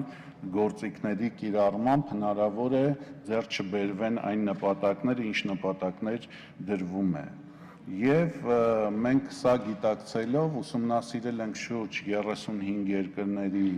փորձ, զեկույցը հրապարակված է, տեղադրված է մեր կայքում, ուղարկված է ԶԼՄ-ներին շուրջ 2 ամիս առաջ։ Խոսելով զուտ գործիքներից արդեն իմ գործընկերները նշեցին, հիմնականում այդ գործիքները 4-ն են՝ քրեական արդարադատության իրականացում, ճշմարտության որոնում, փոխհատուցման ծրագրեր եւ համակարգային ինստիտուցիոնալ բարեփոխումներ։ Ես, քան որ ժամանակը քիչ է եւ հարցերին, որ ավելի շատ ժամանակ թողնեմ, ուղղակի հակիրճ կասեմ այն մեթոդաբանությունը, ոնց ենք մենք զեկույցը կազմել, բնականաբար ուսումնասիրվել է իրավական, սոցիալական, տնտեսական, քաղաքական համատեքստը։ Ուսումնասիրության համար մենք ուսումնասիրել ենք այդ 4 ուղղություններով միջազգային զեկույցները, որում գնահատվել են Հայաստանին վերաբերող այդ 4 ուրեմն հատվածները ու կոնկրետ զեկույցների հղումով դրել ենք, թե ինչու պետք է Հայաստանում իրականանա ուրեմն անցումային արդարադատությունը։ Եվ այդ ամեն ինչը ամփոփելով, նաև ամփոփելով փորձագիտական համաժողովը, որին հրավիրել ենք հայաստանյան փորձագետներ, իդեպ դա նաև Վրաստանի վերաբերյալ անցումային զեկույցի ուրեմն առաջարկն էր, որ առաջին հերթին պետք է տեղական փորձագիտական ներուժը օգտագործվի, հասկանալ ինչի է պետք անցումային արդարադատությունը, երկրորդ հանրային իրազեկումները արվեն, դրա համար մենք այդ փորձագիտական ներուժը հրավիրել ենք, բոլոր դերակատարներին հրավերներ ուղարկել ենք, մի մասը մասնակցել է, մի մասը չի մասնակցել, բայց որևէ մեկը նույն քաղաքական ուժերից չի կարող ասել, որ մենք չենք հրավիրել, որպեսզի իրենց կարծիքն էլ այնտեղ լսենք։ Այժմ ես կփորձեմ ներկայացնել մեր առաջարկները եւ փորձագիտական համաժողովի առաջարկները, որից հետո հարցերի պատասխանների միջոցով կփորձենք նաեւ բացահայտել մեր զեկույցով արծարծված հարցերին։ Ուրեմն Հայաստանի Հանրապետությունում անցումային արդարադատության հնարավոր կիրառման ուղղված առաջարկություններ։ Հայաստանի Հանրապետությունում անցումային արդարադատության իրականացման դեպքում այն պետք է բխի Հայաստանի ներպետական միջավայրից, անցումային արդարադատությունը սահմանադրությամբ սահմանված նպատակներին հասնելու միջոց է, որին հնարավոր չէ հասնել այլ կոնվենցիոնալ համակարգերի միջոցով եւ դրա կիրառման շրջանակները պետք է հստակ ուրվագծեն սահմանադրությամբ ընձեռնված հնարավորությունների եւ երկրի կոնվենցիոն պարտավորությունների շրջանակներում։ Անցումային արդարադատության մեխանիզմների կիրառելիության ժամանակ անհրաժեշտ է մի այդ խորհրդատվություններից ակտիվորեն օգտվելու պրակտիկա ձևավորել։ Կիրառման ժամանակահատվածի մասին մենք գտնում ենք, որ անցումային արդարադատության կիրառման ժամանակահատված անհրաժեշտ է սահմանել 1991 թվականից 2018 թվականը ընկած ժամանակահատվածը, կիրառման գործերի շրջանակը, անցումային արդարադատության կիրառման ենթակա գործերի շրջանակներում անհրաժեշտ է ներառել առաջին հասարակությունից եւ պետությունից թալանված գումարների վերաբերյալ կոռուպցիոն հանցագործությունների վերաբերյալ գործերը, այդ թվում գերական հանրային շահի պատճառաբանությունով հասարակության եւ պետության կարիքների համար անձանց սեփականության օտարման վերաբերյալ գործերը։ Երկրորդ, համապետական ընտրություններում եւ հանրաքվեներում տեղ գտած զանգվածային ընտրախախտումների վերաբերյալ գործերը, դրանցից ացանցիալ գործերը, օրինակ 2008 թվականի մարտի 1-ի վերաբերյալ գործը։ Եվ երրորդ, կյանքի իրավունքի, խոշտանգումներից զերծ լինելու իրավունքի նկատմամբ ոտնձգությունների վերաբերյալ գործերը։ Կիրառման մեխանիզմները, քրեական արդարադատություն, ինչպես մենք գիտենք, քրեական արդարադատության գործիքակազմը թույլ է տալիս ստեղծել ad hoc դատարաններ եւ հիբրիդային դատարաններ, երբ որ տապալված է դատական համակարգը տվյալ երկրում եւ ունի վերականգնման ուրեմն կարիք։ Մենք նաև այդ փորձագիտական համաժողովի արդյունքները ամփոփելիս գտնում ենք, որ Հայաստանում ուրեմն սահմանադրական լուծումները հնարավորություն են տալիս այդ հարցը լուծել տեղական ներուժով, մասնագիտացված դատարանների օրինակ, հնարավոր է կոռուպցիոն հանցագործություններ քննող մասնագիտացված դատարաններ հիմնել, փորձագիտական համաժողովին Վահե Գրիգորյանի կողմից առաջարկ եղավ մարդու իրավունքների դատարան ստեղծելու։ Այսինքն դա մեր ներպետական օրենսդրության շրջանակներում հնարավոր է լուծել եւ մենք առաջարկում ենք օգտագործել ուրեմն այդ հնարավորությունները։ Մյուս կարևոր խնդիրը, որպեսզի նաև հնարավորություն տանք անձանց, որոնք կուտակել են անօրինական կապիտալ, չանցնեն այդ մամլիչի միջոցով, դատաքննչական, անհրաժեշտ ենք համարում քննարկել նաև օրենքի միջոցով կապիտալի ամնիստիա, մեղքի ընդունման գործարք կիրառելու եւ ներպետական մակարդակում գործարք առաջարկելու հարցը կոռուպցիոն հանցագործությունների հետևանքով ապօրինի հարստացածներին առաջնորդվելով եւ իրավական եւ քաղաքական գործընթացներով։ Մյուսը անհրաժեշտ է սահմանել ավարտված կասեցված քրեական գործերի վերանայման եւ նոր քրեական գործերի հարուցման իրավական հիմքերը եւ ամենակարևորը անհրաժեշտ է եւ դա անցումային արդարադատության քրեական արդարադատության ամենակարևոր գործիքներից մեկն է ամնիստիան անհրաժեշտ է անցումային արդարադատության մեխանիզմները ներդնելուց հետո քննարկման առարկա դարձնել այդ անցումային արդարադատության շրջանակներում դատապարտվելիք ուրեմն անձանց նկատմամբ համաներում տարածելու վերաբերյալ հարցը, որովհետև անցումային արդարադատության քրեական ուրեմն արդարադատության բաղադրիչը ոչ թե նպատակ է հետապնդում, ոչ միայն նպատակ է հետապնդում ուրեմն պատժել հիմնական այս դեպքում օրինակ ասեմ կոռուպցիոն համակարգի ճարտարապետներին, այսինքն պետք է պատժել ընդամենը մի քանի հոգու, իսկ մնացածը դրանք զոհեր են հանդիսանում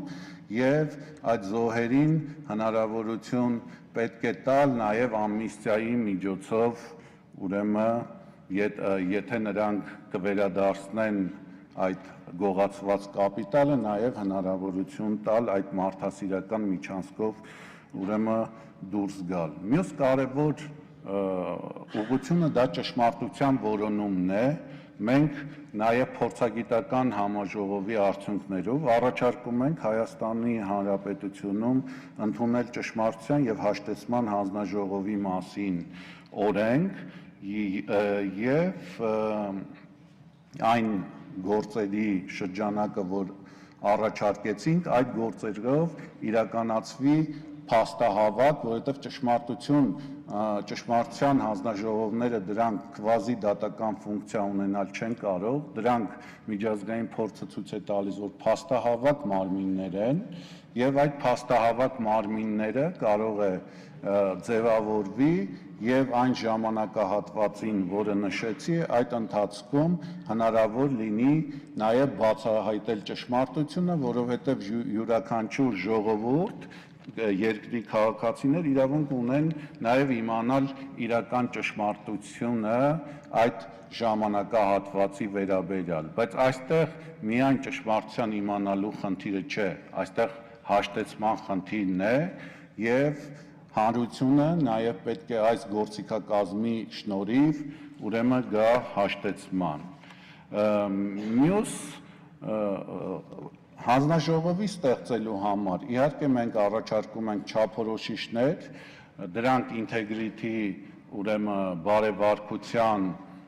տարերի հիմքերով ձևավորված չափորոշիչներ են, պետք է լինեն անխոցելի մարդիկ, մասնագիտորեն կոմպետենտ,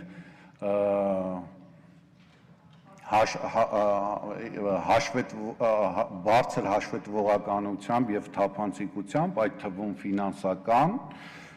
երրորդ էթիկայի ուրեմն բարձր վարքագծով եւ չորրորդ հակակոռուպցիոն բարձր ուրեմն վարքագծով։ Եվ բնականաբար այս օրենքը նաեւ ոլորտային հաշվետվություններ պետք է տա եւ պետք է բացահայտի ուրեմն ճշմարտությունը, օրինակ կոռուպցիոն հանցագործությունների գծով, ընտրակեղծիքների եւ այլ գծով։ Եվ մյուսը դա փոխհատուցման ծրագրերն են։ Մենք նախատեսում ենք, որ նաև օրենքով նախատեսել փոխհատուցումներ ստանալու համար, խոսքը տուժողների զոհերի մասին է, հիմքեր, այդ թվում տուժողների հստակ շրջանակ, ներառելով առանձին անհատների եւ խմբերի, կախված տուժողների թիրախային խմբերից նախատեսել փոխհատուցման ծրագրեր, որոնք կներառեն նախնական իրավիճակի վերականգնում, անձնական ազատության իրավունքների վերականգնում, մասնավոր, ընտանեկան, պատվի,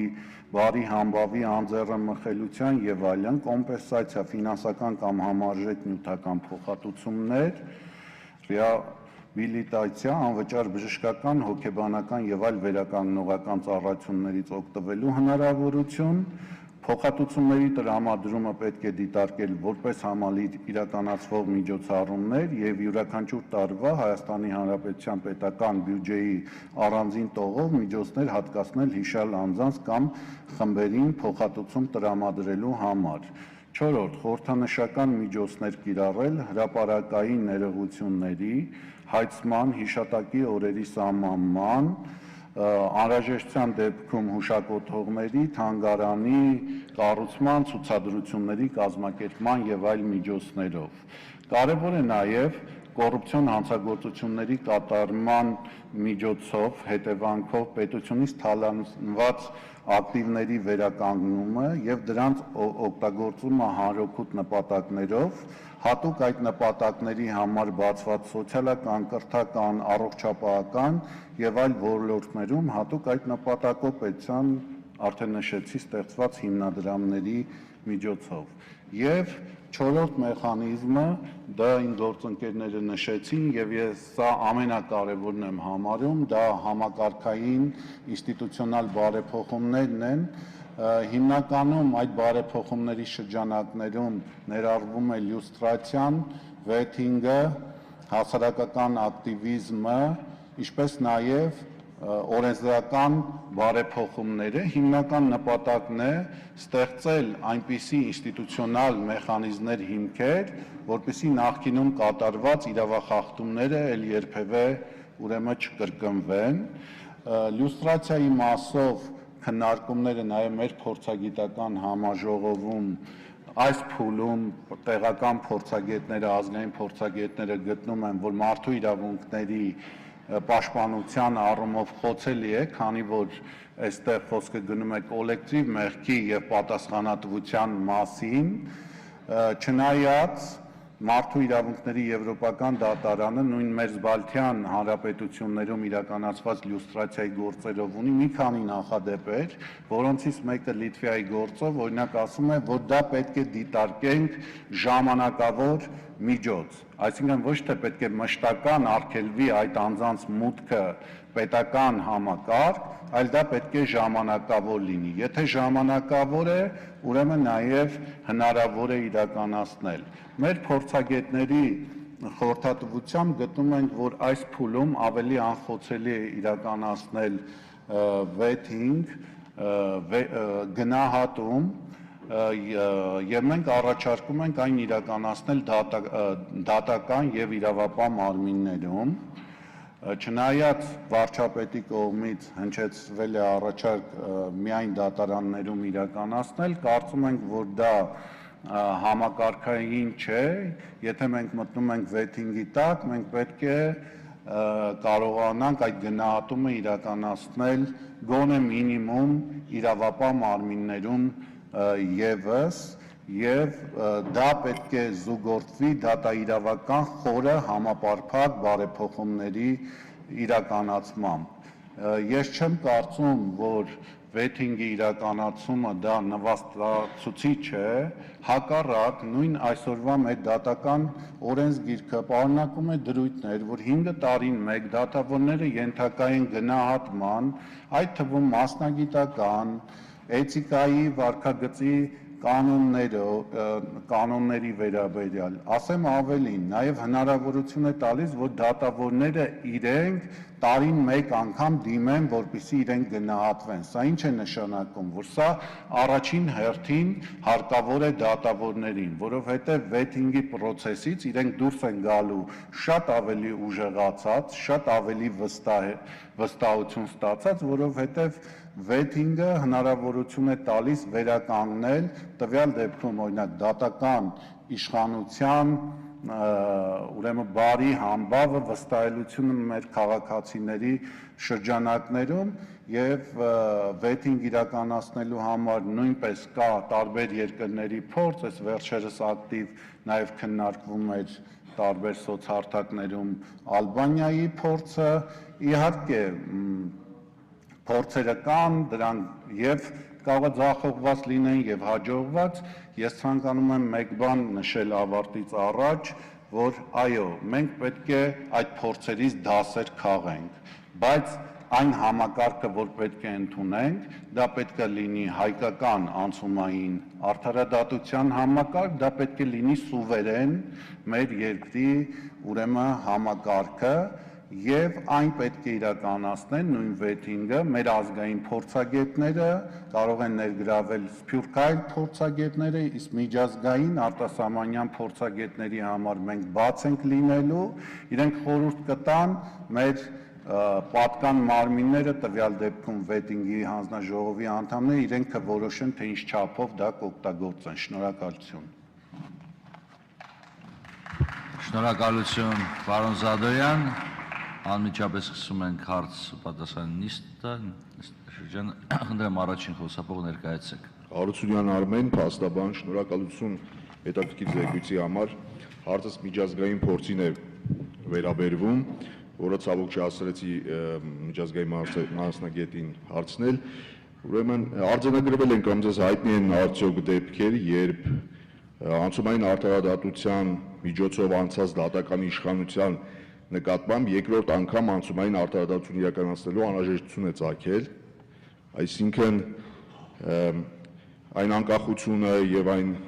նպատակները, որ հետապնդում էին անցումային արդարադատություն իրականացնելիս չեն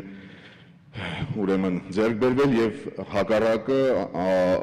դատական իշխանությունը կախման մեջ է հայտնվել կոնկրետ այդ անցումային արդարադատություն իրականացնող իշխանությունից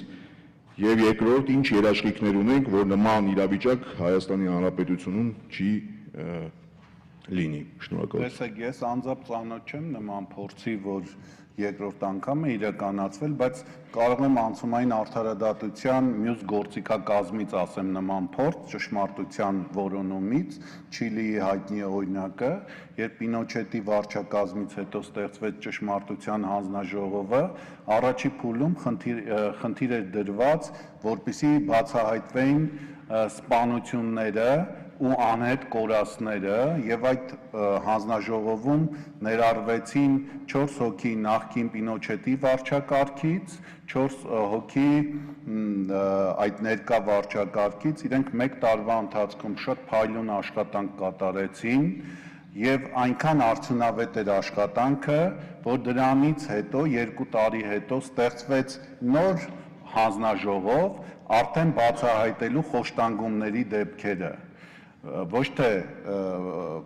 արդեն բացահայտում էր սպանությունները եւ անհետ կորածները, այդ խնդիրը լուծեց առաջին փուլը, ավելի լայնացրեց շրջանակները եւ երկրորդ փուլում բացահայտեցին ուրեմն խոշտանգման դեպքերը եւ կարծում եմ դա շատ լավ օրինակ է նաեւ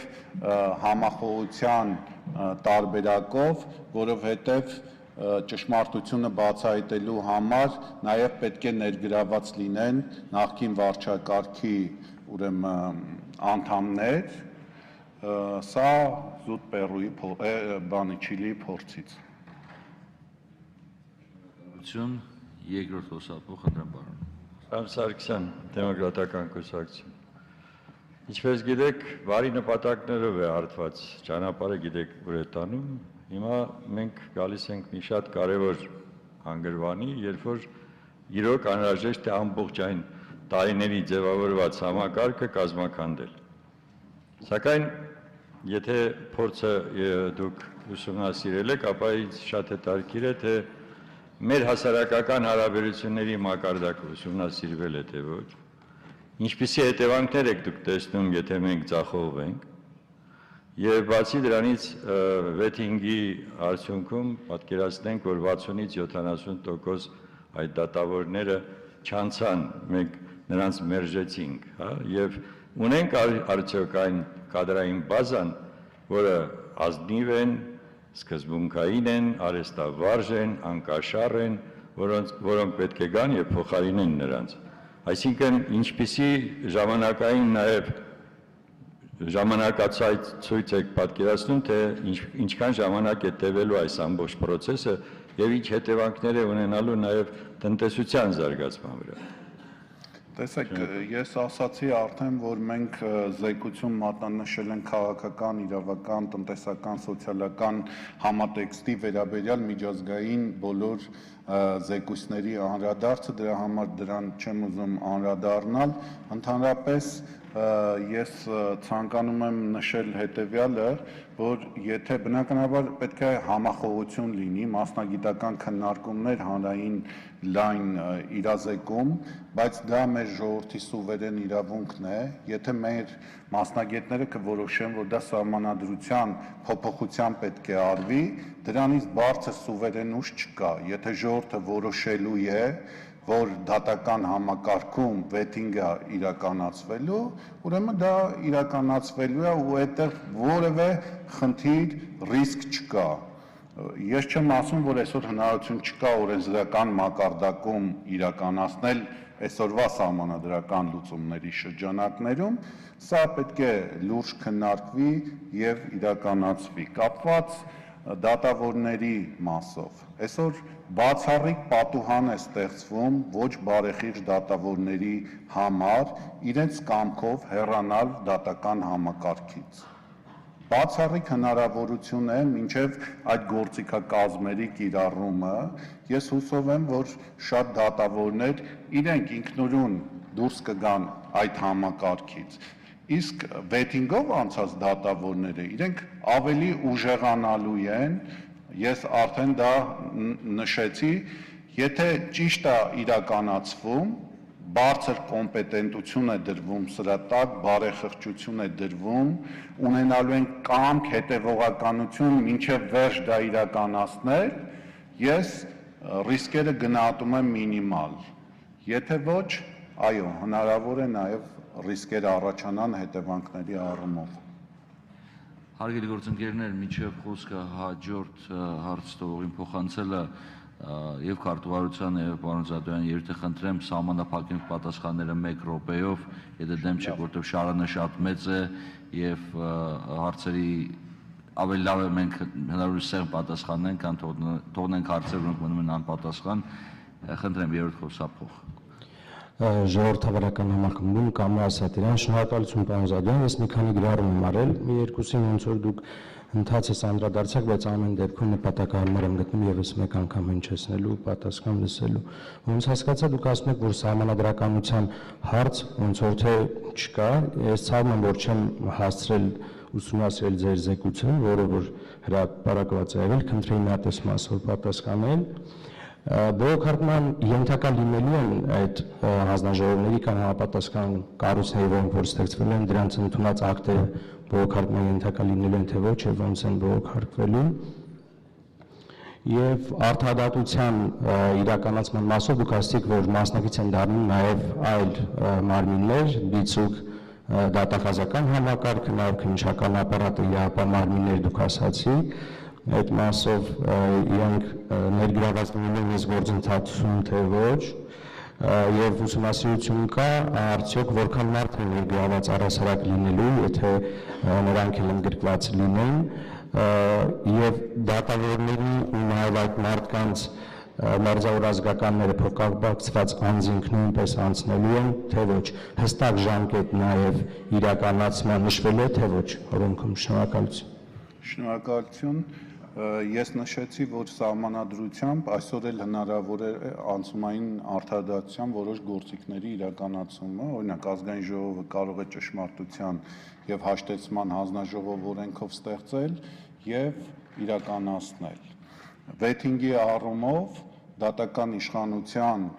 համապարփակ բարեփոխումների առումով դա պետք է լուրջ ուսումնասիրվի ու նաև տեսնել, թե որն է ավելի ուրեմն քիչ ռիսկային ելքը։ Իհարկե, սահմանադրական բարեփոխումները դա բացարձակ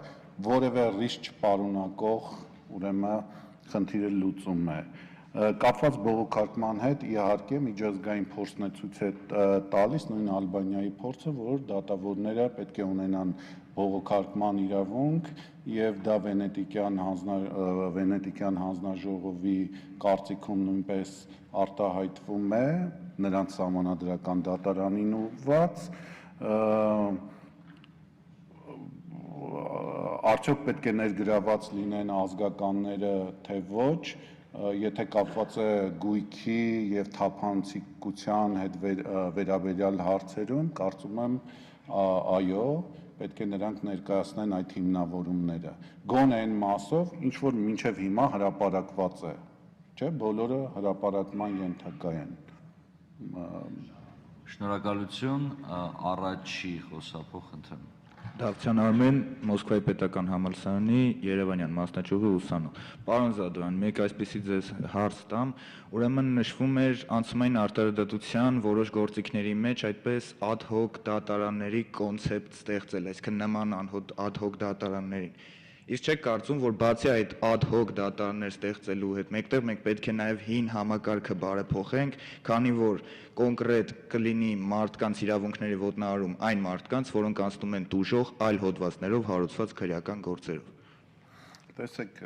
խոսքը միջազգային մասնակցությամբ կամ ՄԱԿ-ի անվտանգության կողմից ստեղծված ad hoc դատարանների մասին էր, մենք սա ասում ենք, որ Հայաստանի Հանրապետությունում պետք է բացառվի, որովհետև ներպետական օրենսդրության, սահմանադրության, նաև լուծումներով դա հնարավոր է արել։ Ձեր մյուս հարցը դատաիրավական խորը բարեփոխումների մասին ես ամբողջապես կիսում եմ, որովհետև այն սահմանադրությունը, որը ընդունվել է գերմանական փորձի վրա, գերմանական սահմանադրությունը ստեղծվել է ամերիկյան գեներալի կողմից ձևավորված,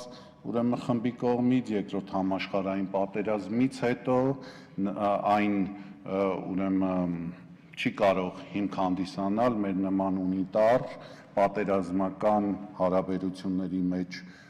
եղող երկրի համար, սա մի այլ հարց է, բայց դատաիրավական առումով կարծում եմ այո, լուրջ պետք է տեսնենք կառուցվածքը, արդյոք պետք է սահմանադրական դատարան, թե մեզ պետք է երաստիճան գերագույն դատարան, արդյոք պետք է ԲԴԽ, թե այդ դերը պետք է անի դատավորների ժողովը, այստեղ կոնցեպտուալ լուրջ խնդիրներ կան ու պետք է քննարկվեն մասնագետների մասնակցությամբ։ Շնորհակալություն, երկրորդ խոսափող խնդրեմ։ Պարոն Զադոյան, շնորհակալ եմ ներկայացված զեկույցի համար։ Կցանկանայի իմանալ ձեր տեսակետը այն մասին, որ վեթինգն իրականացնող հանձնաժողովի անդամները ինչպիսի որակավորում պետք է ունենան եւ ինչպիսի որակներ, որպեսզի նրանց անկախությունը կասկածներ չհարուցի, ինչպես նաեւ խոսում ենք վեթինգն իրականացնելու մասին, կուզենայի մասնավորապես նշվել վեթինգն իրականացնելիս բացի դատավորների ֆինանսական դրությունը ստուգելը եւ նրանց կասկածելի կապերը ստուգելը նախկին իշխանության հետ ինչպիսի այլ հանգամանքներ պետք է ստուգվեն։ Շնորհակալ եմ։ Ես կարծում եմ, որ վեթինգ իրականացվող մարմնի անդամները նույն չափանիշներով պետք է ընտրվեն, ինչ չափանիշներ պետք է կիրառվեն վեթինգի ժամանակ, այսինքն բարևարկության չափանիշները, մասնագիտական էթիկա, նշեցի ես, հաշվետվողականություն, խոսքը բարձր հաշվետվողականության մասին է, այդ թվում ֆինանսական, երրորդ էթիկայի վարքագծի կանոններ, չորրորդ հակակոռուպցիոն վարքագիծ, կապեր, այդ ամեն ինչը պետք է ստուգվի, մենք ունենք հայտարարագրման ինստիտուտ, մեր դատավորները կարծեմ 234, եթե չեմ սխալվում, իրենք իրենց հայտարարագրերը ներկայացնում են պաշտոնը ստանձնելուց պահից, այդ պահից պետք է ստուգվի, այսինքն պետք է հնարավորություն ընձեռնի, որպեսզի դատավորները իրենք ապացուցեն դրա օրինականությունը եւ ես այսօր էլ կոչ կանեմ դատավորներին, որպեսզի իրենք հենց առաջին հերթին հանրությանը ապացուցեն, թե որտեղից այդ գումարները եւ ֆինանսական կարողությունները իսկ դա ստուգելու նաև հնարավորություններ հանձնաժողովը պետք է ունենա այլ գործիքակազմեր ստանալու, օրինակ Ալբանիայի դեպքում նաև իրենց ազգային անվտանգության մարմինների միջոցով, որը նույնպես խնդիր էր առաջացրել եւ Վենետիկյան հանձնաժողովը դրա մասով է տվել կարծիք, որ այո գործադիր մարմինը տեղեկություններ է ստանում ֆինանսների մասին, բայց մեկը հանձնաժողովը անկախ է ու վերջնական որոշումը հանձնաժողովն է կայացնելու, գործադիր մարմինը ավելի օգնող ֆունկցիա է ունենալու այդ առումով, ապացույցներ ներկայացնելու։ Շնորհակալություն, երրորդ խոսափող, խնդրեմ։ Հայկ Վարդանյան, անցումային արդարադատությունը Հայաստանում առաջի անգամ հնչեց Թավշյա հեղափոխության ընթացքում, որին արդեն անցել է 1 տարի, եւ ինքը բխում է հիմնական մարդու իրավունքների արդարության հետ կապված եւ բխում է նաեւ անցումային կառավարությանից բխող։ Այժմ հիմնական իշխանությունները ունեն ազգային ժողովի մեծամասնություն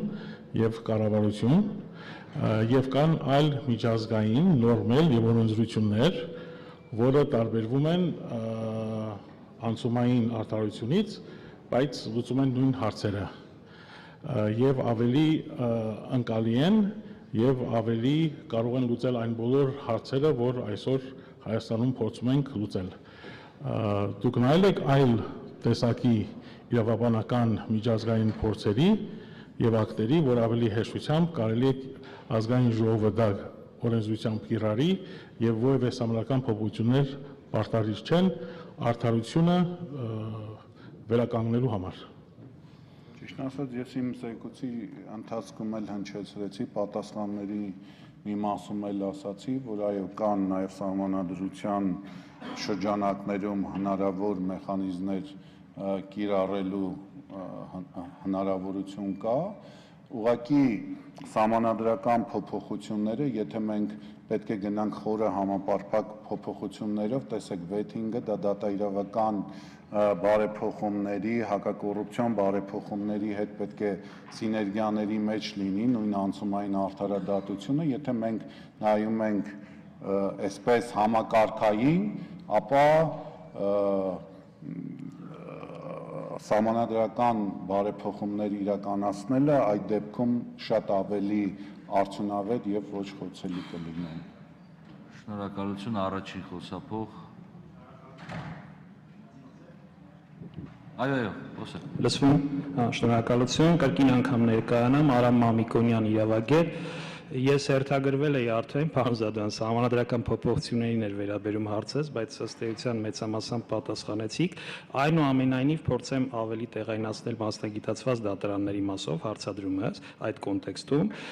մասնավորապես սահմանադրության 162-րդ հոդվածի համաձայն արդարադատությունը Հայաստանի Հանրապետությունում այնուամենայնիվ իրականացվում է դատարանների միջոցով, իսկ 163-րդ հոդվածը ընձեռում է հնարավորություն օրենքով սահմանված կարգով մասնագիտացված դատարաններ ստեղծելու։ Կխնդրեի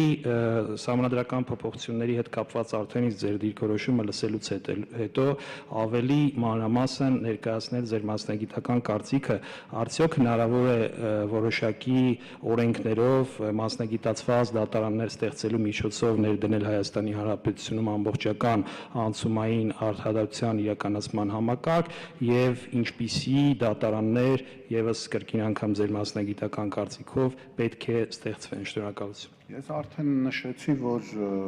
սահմանադրությունը թույլ է տալիս, այո, 163 հոդվածը օրենքով սահմանված կարգով ստեղծել մասնագիտացված դատարաններ, մենք դրա փորձը ունենք, սնանկության հարցերով դատարանները այժմ ստեղծված եւ գործում են Հայաստանի Հանրապետությունում, մենք առաջարկում ենք կոռուպցիոն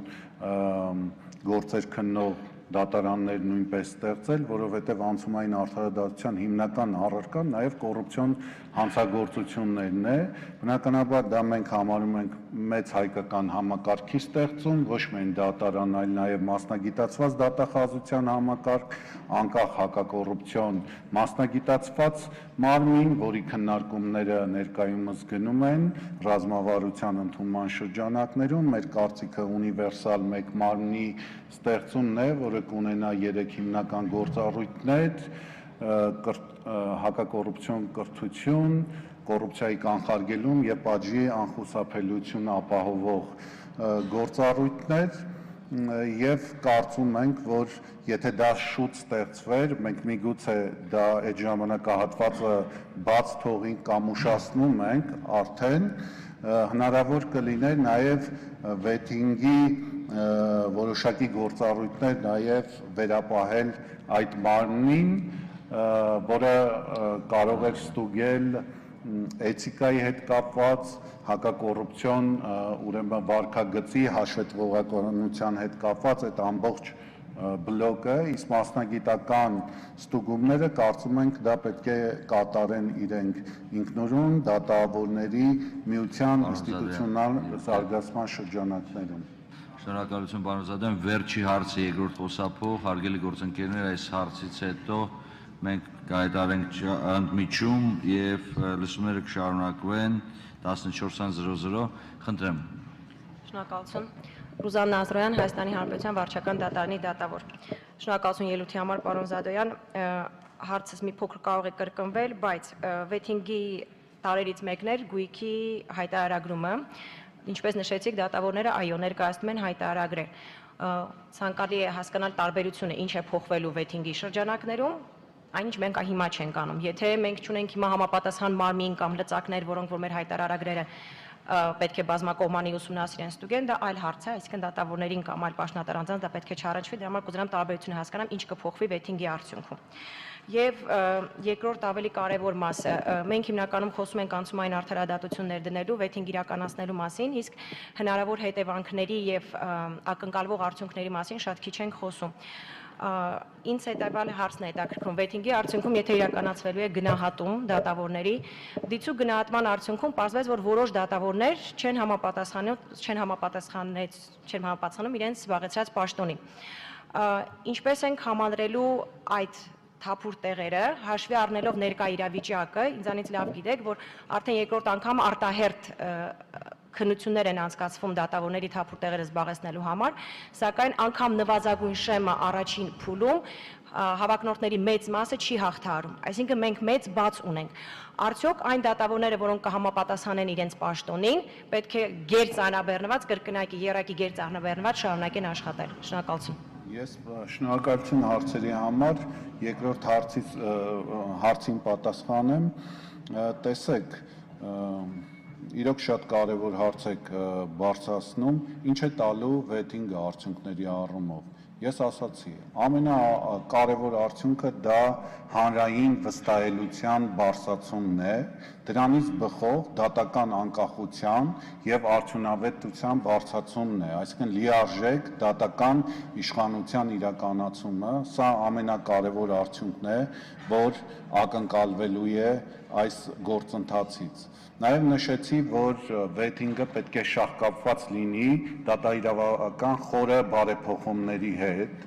եւ այդ թվում դատարանների մուտքը ապահովող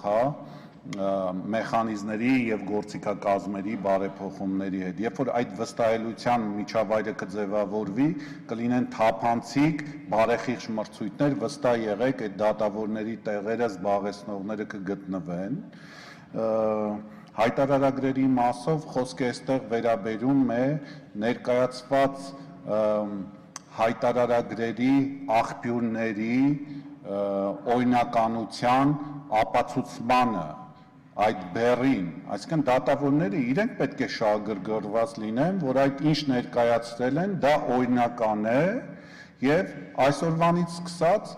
դուք տեսեք վերջերս մի քանի օր է տարբեր կայքեր հրապարակում են դատավորների հայտարարագրերը ահռելի գումարների ունեցվածքի մասին։